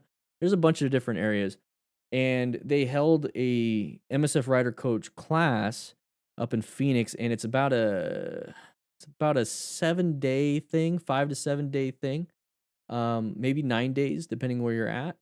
And what we did was it was like $1,000 for me. But what we did was it's a class every single day from like 8 to 5, and we went over adult learning principles. We went over how to speak in front of a class, how to be an instructor in terms of how to prepare for things, reading the material, understanding material. And we did that all day, every single day. And we weren't even on motorcycles until like fourth to the last day. Okay, so it was like 8 days long. So halfway through, we finally got on motorcycles, and we didn't do much. And we kind of just went over the range stuff. We learned how to read the cards, how to stick to the cards, what to look for in terms of students, and how they are failing in certain areas, when to tell people that they can't make it, or what they need to work on, how to integrate ourselves inside the mind of a student. And then the last 2 days, we actually taught a class throughout the whole. We had 12 students of like us 12 rider coach students, and we all took turns on exercises and taught a class the last 2 days. And then from there, you become a rider coach. But there's a way more in depth. The main thing is that my recommendation, if you want to become one, is understand the basics, the fundamentals that we teach here and on motorcycle training concepts. So how to do a U-turn, how to do figure eights. You don't need to know everything about motorcycles, just enough to understand how to maneuver on one. So that's really good to know. And then also understanding that adults learn differently. So a lot of adults can learn with their hands on. A lot of adults learn visually. A lot of adults learn auditorially. I think that's a word. And then a lot of adults just, it's really just by doing. And so that's the kinesthetic. Anyways, you start to learn about all these different adult learning principles, and then what you have to do to. I'm getting tired, guys. That's a hard question, to be quite honest. Man, it's all day today. I swear, these lights didn't want to work. It's a weird ass class today. It's a weird ass class. I forgot where I was going with that. I need some caffeine. Jeez. It's like I wanted to like walk you through the whole thing, but it's not that. It's like it's boring. It's like, wow. The main thing is just it's learning that everyone learns differently, and not to get upset. It actually made me a better father, and made me a better rider myself, because I understood that where people fail at, it's usually not their fault. It's the fault of how they learn, and then what's being taught to them. So typically it's taught like kinesthetic, so it's hands-on stuff, but there's a lot of learners that do visual, or they hear things, so they do really well in class but fail out on the range. And there's a lot of people that do great in the range and fail in class. And the good coaches find a way to help out the people with their weaknesses. The main goal isn't to enforce the strengths of the new rider. The goal is to teach and help out with the weaknesses, because the strengths are the strengths. The strengths are going to happen no matter what. They're on the road, but the weakness is what can kill them. So that's really the main thing. Are there newbie bike groups out there for group riding? I don't want to join some advanced group, get that peer pressure and do dumb things. Knee Patriots 77. Quite possibly you might find somebody on the Discord. You might be able to find somebody on the Discord. But here's the thing, is your safety is not it's not their problem, right? If you were riding with me, it would be. Like I would make sure I'd help you out. But when it comes to joining a group, it's really on you. It is on you to not be affected by peer pressure and do dumb things. With a good group, they're gonna modulate that stuff, and so that's hard to find. So you typically have to create your own, and that's what I did. Any thoughts on off-road riding to become a better road rider? Renee, yes. So if you ride off-road, you're gonna learn a lot about traction loss, which is gonna help you out if you ever have traction loss on road. So that's really good to know. One thing that off-road riders do that you shouldn't do on-road is pretty much all rear brake. Off-roading, you do a lot of rear brake so you don't dump the bike by grabbing a fistful of front brake. But out on the road, your front brake is 70% of the power, and then once you start to get that weight forward, you need to use more and more front brake. So don't rely on the rear brake if you get back on road. Taking my CBT training on 23rd September. Don't get more noob than me. You are cooler than the average rookie, Chelsea. Yeah. Dinah, yeah. The main thing, if you want to become a rider coach, the main thing is to really work on your patience and not get frustrated with students when they can't learn something. Or when I say can't, what I mean is they aren't learning something. You're teaching them, they're not learning it. So how do you get them to learn it? Because the end goal is for them to learn it. It's not that they have to learn it how you teach it. It's they need to learn it. So you have to change the way you teach for that one person. So then you learn two ways of teaching the same thing because of one person learned differently. So let's go. Dinah, these are a great question. It's kind of where I wanted to go with it. Anyways, I didn't want to go through the process of actual rider coach. I kind of wanted to focus more on the mentor and teaching part. And the thing is, when it comes to how you learn something, okay, you learn anything, how to tie your shoes. You learn how to tie your shoes. There's a struggle to learn how to tie your shoes. Who here does the bunny ears? I do the bunny ears. But it turns out there's like 10 different ways of freaking tying your shoe that still look like bunny ears at the end. And then there's other ways to tie your shoe that doesn't have bunny ears, so it doesn't grab things when you're walking around and putting your kickstand down or whatever. There's different ways of tying your shoe. And for me to say all those other ways are wrong, you need to learn my way is wrong. And then also on top of it, if I'm trying to teach somebody how to do the bunny ears and they can't get it, well, it's like, well, now you never have tied shoes. It's like, no, there's another way to tie your shoes. Let's try that. See if it's easy for you that way. It's not? Okay, cool. How about this way? It is? Awesome. So in order for you to teach that, you know the bunny ears way, the second way, and now you know the third way. So now you have 3 different ways of doing one thing. And that is going to make you a better shoe tire or a better motorcycle rider because you learned one way, 2 ways, 3 ways, and now you can apply the strengths of all 3 into one really strong way of doing things. And that's what I absolutely love about the Smart Rider principles is that in order to teach and mentor somebody, you have to at least know one way of doing a U-turn. There's another way of doing a U-turn that somebody else probably knows. That way, now you have 2. Now you got to teach somebody brand spanking new. They can't get that first way, the other way that you learned. Now you got to figure out a third way. So you become a better rider, better coach, better everything if you're able to put the ego aside and say, you know what? The end goal is to get this person to learn. I'm going to teach them the third way. I'm going to teach them the fourth way, the fifth way. And that is why I wanted to really focus on motorcycle training concepts. And it's also another reason why I am not recertifying my MSF Rider Coach cert in January. I'm not going to recertify it. I've been one for 2 years, and there's nothing wrong with it. I love the MSF. They taught me so much.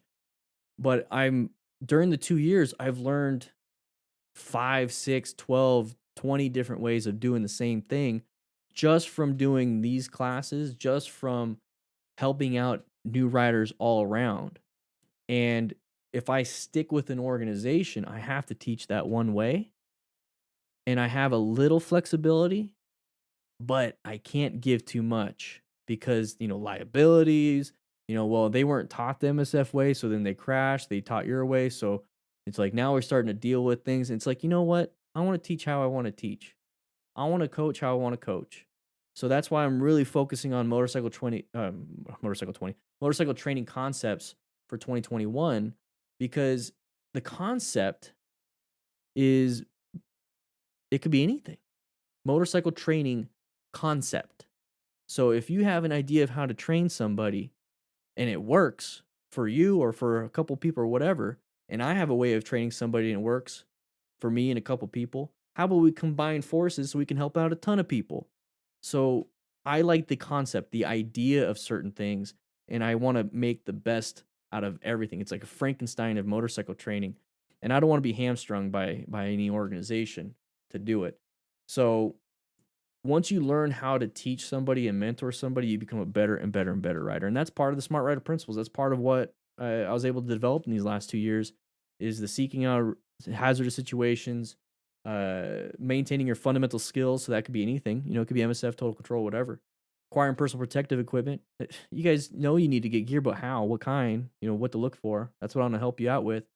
And it's not really touched upon on the beginner rider course anywhere. I mean, it's kind of touched upon, but not like in depth because you can't spend that much time. Rescue another rider. Nobody's talking about that. Nobody's doing medical or trauma training in any motorcycle class. But I've heard the CBT and a few other places, you can. So that's interesting. And then teaching and mentoring. I want that to be a part of a rider's journey. Is at some point you want to start helping somebody out, but how do you do it? And that's what I want to help out with. What do you do when cars are trying to race pace you on highway and slowing down And I feel like there's like a lag. Is there like a lag between audio and my mouth? Feels like there's a lag. On my screen, it's kind of, if it's not, I'm just going to ignore it. So what do you do from dirty? What do you do when cars are trying to race pace you on highway and slowing down puts you at risk, getting slower? If you can find, if there's an open lane and get in that lane, let them pass, then you're good. A little lag, very minimal lag. Bop, bop, bop, bop, bop, bop, bop, bop, bop. Let's see how that looks. If you can move over, don't feel like you need to haul ass to allow that person. Just remember, they don't want to hit anybody either. They're just being assholes. How do I gain confidence on first start riding in traffic on the road? Ascension Academy. Gain confidence. If you get on the road and you're not confident, you shouldn't be on the road yet. Now, there's a level of confidence that you can have when you get on the road, and it's like it's still very nerve-wracking. The level of confidence you want to have is once you get on the road, you need to know your positioning. You need to know where your escape routes are and reduce your speed to match your skill level. So don't go fast. Don't go crazy. Don't pick roads that are 55 miles an hour. Start off in a neighborhood which is 25 miles an hour. And you're still having traffic, very minimal traffic, right? Because it's a neighborhood. But you still have those stop signs. You still have those wide turns. You still have intersections. So you can practice there, and then you build your confidence like, man, this is way easy. This is not a big deal. Then move off into a 35, 45 mile an hour road. And now there's more traffic. Now, because at that speed, there should be more traffic. And now you're starting to do a bunch of different things like that. And then from there, you move on to higher speeds, and then max speed limit stuff. But start off in neighborhoods.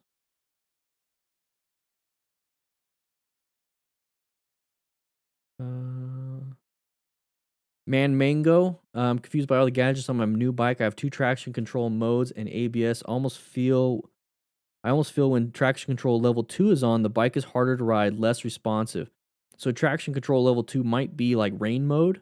I have a feeling that might be rain mode. So rain mode it's going to give you less oomph, less torque right off the bat because it doesn't want you to lose traction by going too quickly or too hard. So your traction control mode 1 probably is just the normal mode, but with traction control. So if you feel like it's harder to ride, less responsive, it's probably rain mode. And rain mode's good when you're in the rain. It's not the best when you're not in rain. Now, you don't need rain mode. You can probably get away with just regular traction control mode and ABS. The thing is, if you're in the rain with just the normal, you need to now be the traction control. You now need to have smooth throttle and smooth braking. But it's probably rain mode that you're getting kicked into. Yeah, Dyna Rider, if you can find experienced riders that want to mentor and understand you're a new rider and they're trying, then you're in a good spot. Cody, how you doing, man?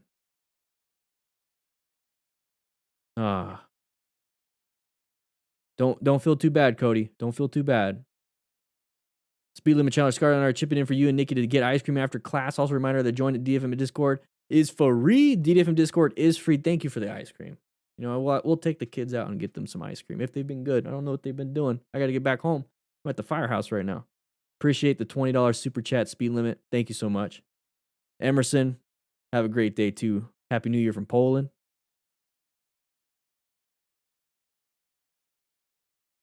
MT10 for your first bike, is that a good for beginner? The Truth 901.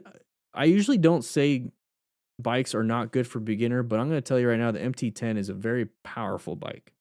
Very powerful. It's like one of the more cost-friendly, powerful bikes. I mean, there's some really powerful bikes that are expensive, and that's an expensive bike, but I mean, a lot of people are getting MT10s, MT09s for first bikes because it's relatively inexpensive, but they're super powerful. I say relatively because for a 1000cc naked bike, they're a good price. I would start off an MT07 to Truth. Honestly, I'd do an MT07 if I were you. I'll add into Scarlet and Speed Limit, make it dinner. Hey, 82 now. Yeah, we are going to get dinner now. Thanks, man. Appreciate it. I'd get an MT07 first to Truth. And that's all you would need. MT10 sounds cool, you know, it's like the top level stuff, but I'd go for the 07. You're gonna have a great time on an MT-07.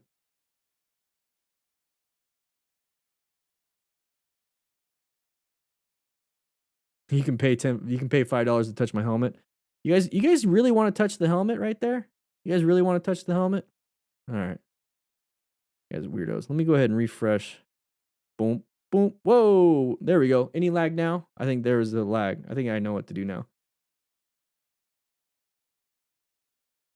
What gear brands for on a budget rider recommend? So I do have a beginner gear list. And when I say I do, it's RevZilla. They came up with the list, but it's really good. It's really good. I couldn't make a better list. Check out that list right there, ddifferentcrew.com/beginner gear. It's a good list. The Patriots 77. Thanks, man. I appreciate it. Yeah, Nick Lenistash and Keith Code are great. Very different approaches, but they're both great. Take what's good out of both of them, you know? I like Keith Code. Do I have no. Whoops. All right, I gotta catch up, guys. Sorry about that.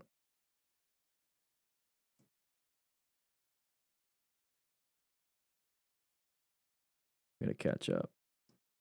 Best practice area for me is local community college, 7 a.m. Sunday mornings. Boom, boom. Found it.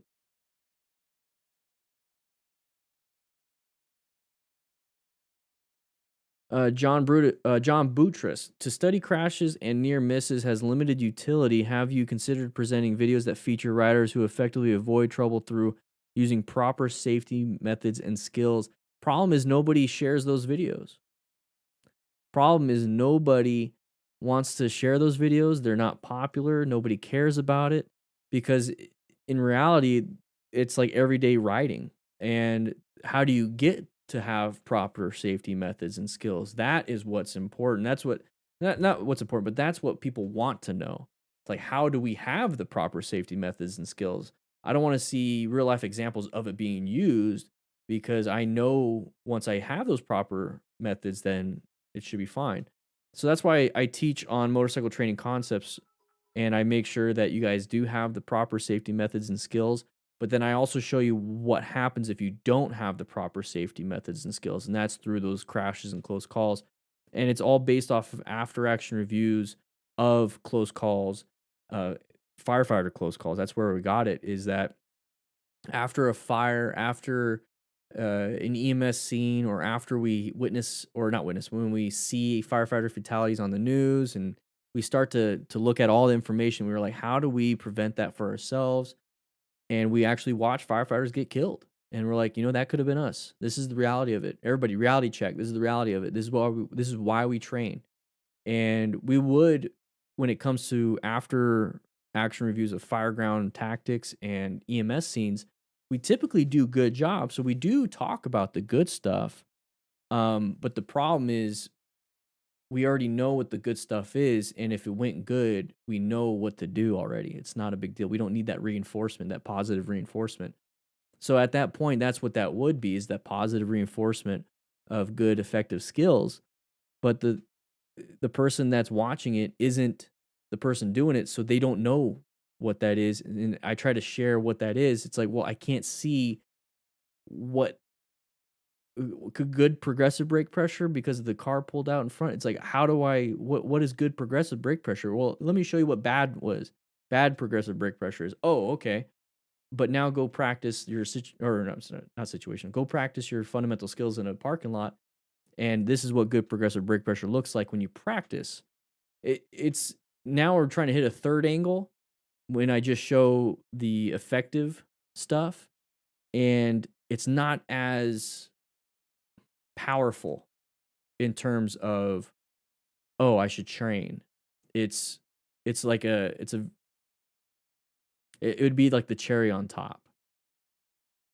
And I would love to. I've actually done that. I spent like 2 weeks just doing only close calls that were prevented from being crashes because they had good skills.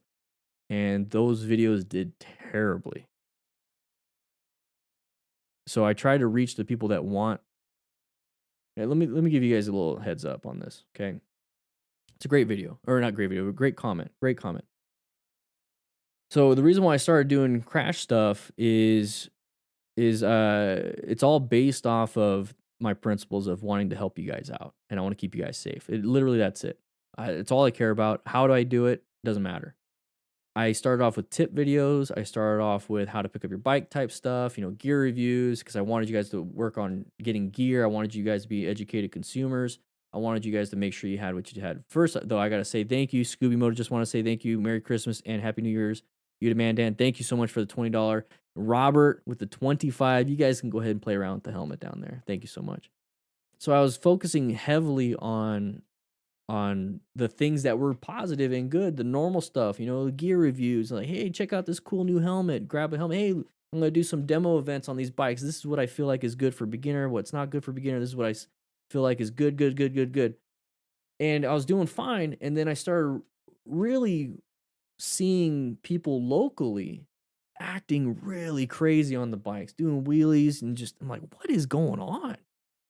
It's like all these things out on the internet, and like, nope, I'm not saying to do these things. So I really started looking it up, and I mean, Moto Madness, Moto Stars, Dirt Bike Lunatic, all those people that were doing these reviews on, I started to realize it's like, oh, this is what new riders are seeing, because these videos are super popular. This is what new riders are seeing. This is what the people locally like encourage, and it's like, this is the lifestyle.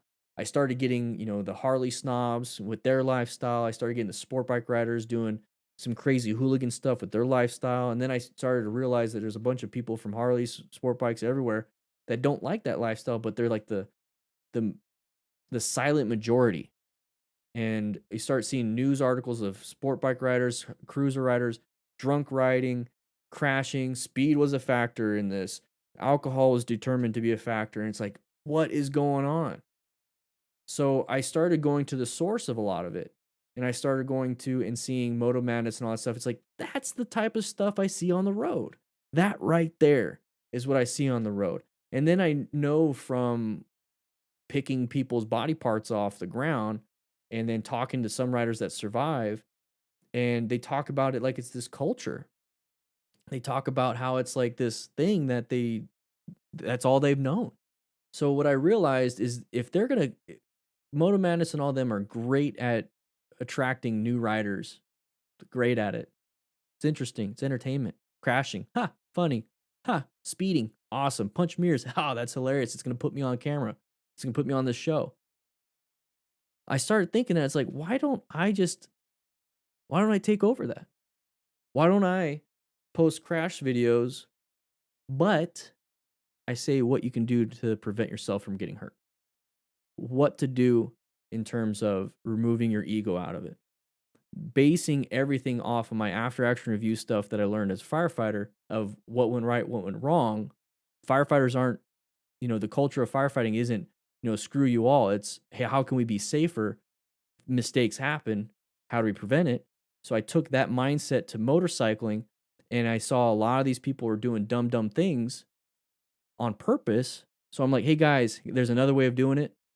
Yeah, okay, look at this. Let's be safe. Dumb things happen. How do we prevent it? And then I started realizing there's a vast majority of people that watch those videos that do want to have a safety thing. They do want to be safe. They do want to survive. They don't want to get angry. They don't want to feel like what these people are feeling, but that is all they know. And if it's all you know, you're going to do that. If you were beat as a kid, how do you think you're going to treat your kids? If you only know one way of parenting, you're going to hit your kids when they do something wrong. But if you learned and you flip the script and you're like, all I know is how to hit my kid, punish him, capital punishment. Not capital, geez, that would be terrible. Corporal punishment, oh man. Corporal punishment by, the belt and everything like that. Once if you learn to talk to your kid, you have two ways of disciplining your kid. One's if you learn a third way. Now every kid's different. Learn a fourth way. Learn a fifth way. You have nieces and nephews. Learn a sixth way. You have friends that have kids. They're not nephews and nieces, but you know how to talk to the kids now. 8th way, 7th way, 10th way, whatever. You learn different ways. But you only started off with that one way of you got beat as a kid, you're going to beat your kids. If all you know is you going into motorcycling and you see Moto Madness, and that right there is the only way you know how to ride because that is your only teacher. How do you think you're going to ride?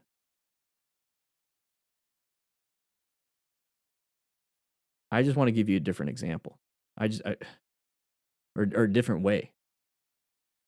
That's it. I'm not saying my way is the best.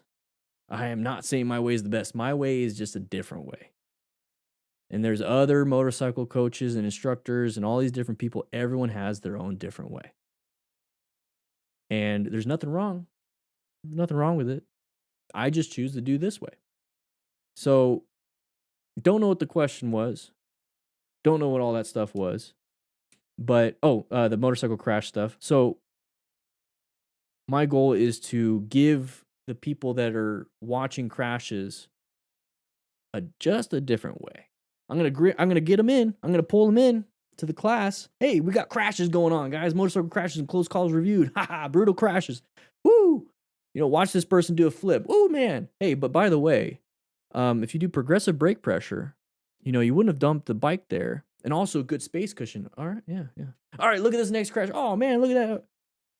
But if you notice the pattern of side of the vehicle, could have prevented that crash. Interesting, huh? Oh, but look at it. You see, I'm trying to grab them. I'm trying to get them. But then, hey, different way. There's a little different way of doing things. I could be preaching to the choir and just say, hey, this is a motorcycle safety channel. If you're here, good. Thank you for being safe. I'm trying to grab the people that are almost confused by what the hell they're watching. Does that make sense? I want them to click the video and be like, yeah, we're going to watch crashes. Woo-wee. And then they see, this guy's, I could prevent that? That is who I want. I'm not trying to preach to the choir. I'm trying to grab those that need it. Does that make sense? Does that make sense?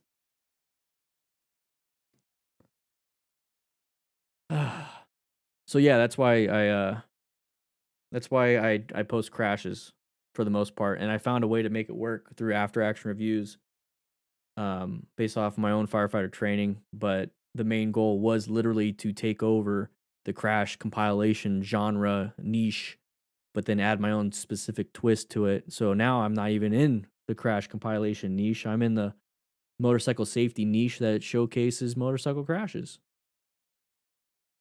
That's kind of what I'm doing.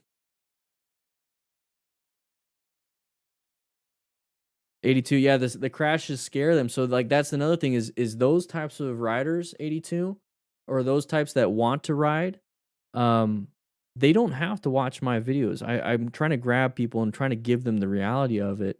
And it's good to have, but maybe they need to have the confidence of their own skills first to be able to kind of get into it and ease into it. So 82, what I'd be doing, I would show them, Brett T-Tax. I would show them Jerry Palladino and all of them, because those they focus only on the skills and the safety part, and they won't scare them.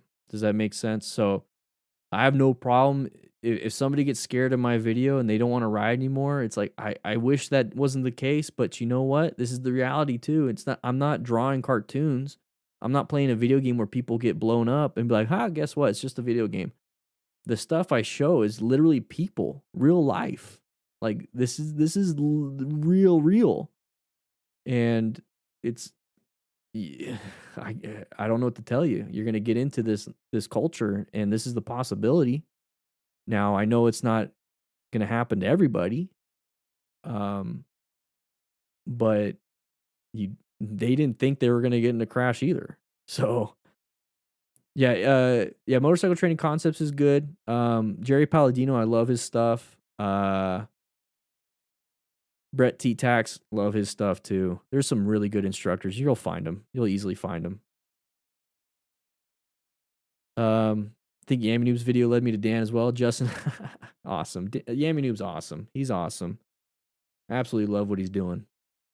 Guys, if you haven't signed in yet, make sure you click that like button. I forgot to tell everybody, in order to get credit for today's class, you got to like. I see 170 people in here, only 136 likes. I better see that get to 150 in the next 2 minutes. Yeah, the guy died, Richard. He died. Michael, thanks, man. I appreciate it. Appreciate it.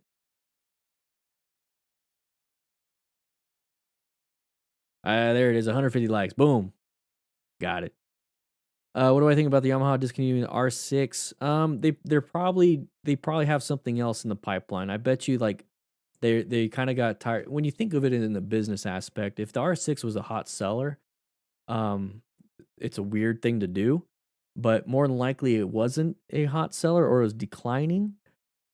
And what they wanted to do is maybe revamp it. So the R6 is going away, but it could come back with a different engine, different styling, different things, because maybe they're just getting bored of it. Maybe they're starting to see from their customers that the R6 is declining, and maybe it's just getting outdated in the way it is. So they're just going to take it back to the drawing boards. I have a feeling that's what's happening with the R6. The R6, I mean, I don't know why they're doing that. And so the only thing I could think of logically is that they're going to take it back to the drawing boards and make it even better.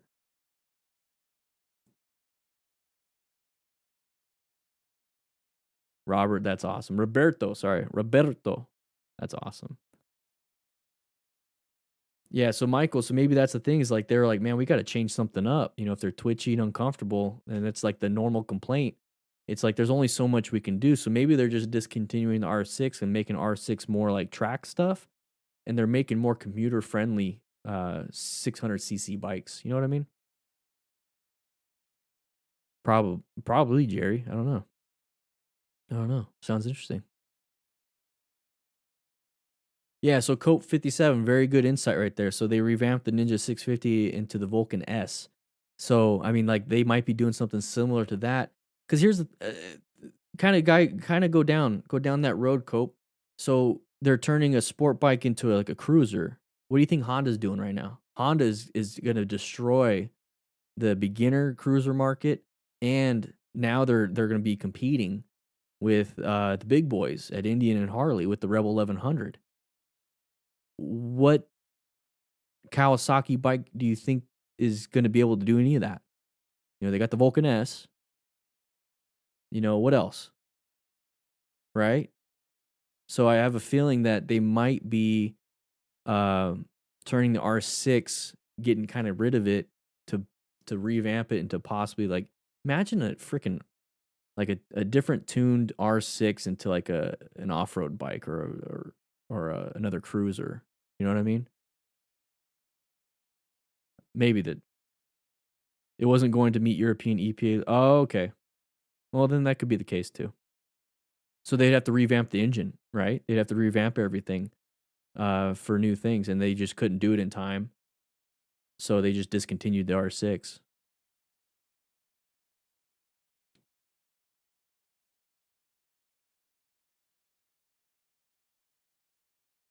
Robert, yeah, camping in San Diego and Tucson. I would love to, guys. This whole Corona stuff, man, it's just insane. And it's not just the virus now. It's lockdowns and everything. It's like you can't do anything. We got a 10 p.m. curfew. It's insane. Yeah, because track only, I mean, you don't need to worry about EPA stuff, huh, Michael? So like I think that's why they're just like, yeah, we're doing that. What do I think about electric bikes? Have you ever ridden one, Logan? I've never ridden an electric bike. What do I think about them? I think they're honestly the future, to be quite honest. Right now, it's early adopter, very expensive for what you get type feel. I mean, guys, just look at flat screen TVs when they first came out. I remember like a flat screen 24-inch TV was like $800. And they didn't even have the good technology back then. So burn in on the screen, backlight, terrible. And now you can buy a 50-inch TV for $150 and it's all LED. So don't ask me where I found that. But The Pan America looks cool. I can't wait to see what people say about that, Dinah. But when it comes to electric bikes, I have a feeling that it's just going to get more efficient, way better, longer distance. It's going to hit every little thing that everyone wants. I mean, remember, some people don't need long distance. I mean, when we think of motorcycling, we think of going on the open road, cruising long distance, having a great time. That's what you like. There's a lot of people out there that I just need to go 15 miles one way. So it's a 30-mile round trip, but I can't afford a car. And I want to ride a motorcycle, but I don't need all this stuff. I'm thinking environmentally conscious. I'm not going to talk about the cobalt and all that stuff in the batteries. It's even worse than it's worse than gasoline and stuff. But they're like, I have solar power at home, so it'd be cheaper if I just got an electric bike and charged it. So I don't need a 100-mile range. I only need 50. So it's like those types of people. That's the target audience for a lot of those bikes. But I have a feeling that the batteries and the framework and the structure of everything is going to make it to where long distance is feasible. I mean, Tesla's starting to really work into that. Some people are treating motorcycle batteries like they are those propane exchanges, to where you literally just go to a gas station, pull out your battery, plug it in, take a different battery and take it. Now, some people don't want to do that, but because how much trust do you have in that? But there's so many different things. There's gonna be so much innovation, so many creative people coming up with these things, and I truly believe they're gonna be on par. I mean, if Tesla was able to make a car that is extremely good, it's expensive, but really is it? I mean, compared to vehicles that with that much tech, it's about the same, maybe a little bit more. I have a feeling that's gonna be the same for motorcycles in the future. Now, my problem with a lot of that is that now it's not really a problem. There's always a solution to it. With electric bikes, you don't have the clutch, so you don't have any shifting. You just basically have 0 to 100 with a flick of the wrist. So I hope that there's going to be some safety features. Really hope there's going to be some safety features involved with that, with the traction control. Um, uh, yeah, it's gonna change up, and I feel like it's coming already. And I'm gonna play around with this a little bit. It's changing up quite a bit. So how is the MSF or anybody else going to teach how to do slow speed stuff with an electric bike? Because the curriculum really encompasses friction zone and throttle control with the friction zone. It's a marrying of two. So you give it too much throttle, you can pull in a little bit of clutch. Give it less throttle, you can feather it with the friction zone. How are you going to do that with an electric bike? And I'm sure there's a way of doing it already. I just don't know it. But how are you going to teach the new generation of people how to do that? And then on top of that, are you going to include how to do it without the clutch and a lot of torque on throttle in the class with the same class? You're going to have others with a combustion engine. So you're going to have electric bikes and combustion engine. How are you going to train that? Because you're going to be telling half the class use your throttle and clutch. You're going to tell the other half of the class to good luck. So I don't know how it is yet, but that's my fear, is that somebody that wants to buy an electric bike is not going to get the training they need right now. They're not getting it right now. And then to go into what I'm thinking about, that there's a big problem, is the pedal assist bikes, the electric bicycles that can get up to 35 miles an hour, that are basically twisting. How are you going to train that? Because those are getting powerful enough to where they're needed to be registered. But they're not. I mean, they can go faster than Groms, some of them. How are you going to train that? There's no clutch.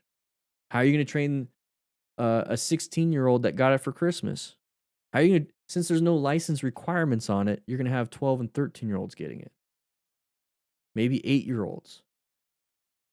I mean, they just came out with the Indian EFTR.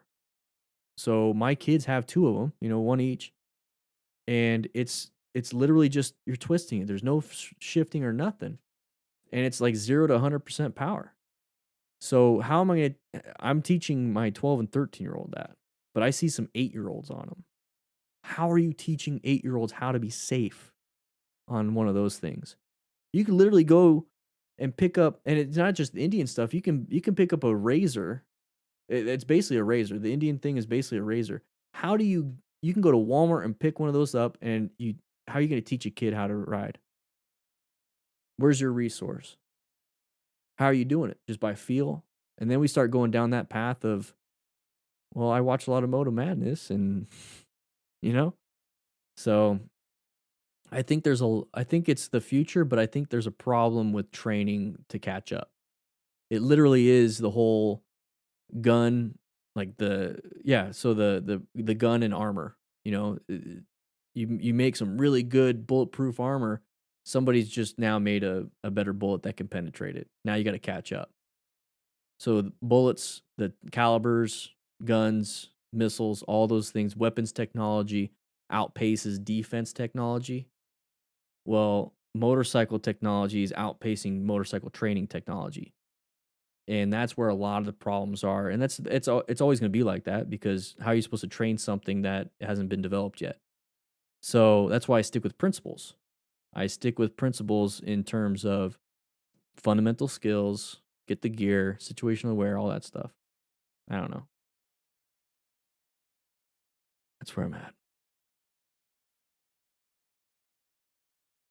Yeah, so Chris, yes, that's what I assumed. It's going to be the similar concept to CVT and DCT stuff, but the throttle's different, The throttle's way different. So you start to move down that path of, well, if you can train a scooter rider, you could probably train like a zero electric motorcycle rider. But the problem is scooters, they're scooters. I mean, you can kill yourself on a scooter easily, but you're not going 0 to 60 in like 2 seconds. You're going to 0 to 60 in like 8. On an electric bike, some of these electric bikes, it's like the fastest bike on the road for a beginner. So, anyways, guys, I got to get going. I realize it's 5:22. We had a lot of technical difficulties going on at the beginning of class. So what I'm going to be doing is I'm going to head out. I'm going to make sure all these things are not going to be like this for tomorrow. We have another class tomorrow at 3 p.m. Mountain Standard Time. So I want to see you guys there. We're going to be focusing on it. There's no homework today. Turns out the homework was a problem. We have no homework today. I'll just surprise you with a pop quiz tomorrow. We're going to get some ice cream because of speed limit and because of 82 and Scooby and Robert. And then all the other donations from Noah, Dor Devlor, Kara. Hopefully I said that right. We got a bunch of new members here today too, so thank you guys so much. Guys, check out the Discord. The Discord is absolutely free. This is the Crew Lounge. So if you are a member, if you are a YouTube member, you get access to the Crew Lounge right here. Check it out. Check it out. This is absolutely the other area right here, lounge. This is free. This lounge is free right here. So even if you're not a member, you get access to this lounge. But we got a Crew Lounge for crew members right here. Join up.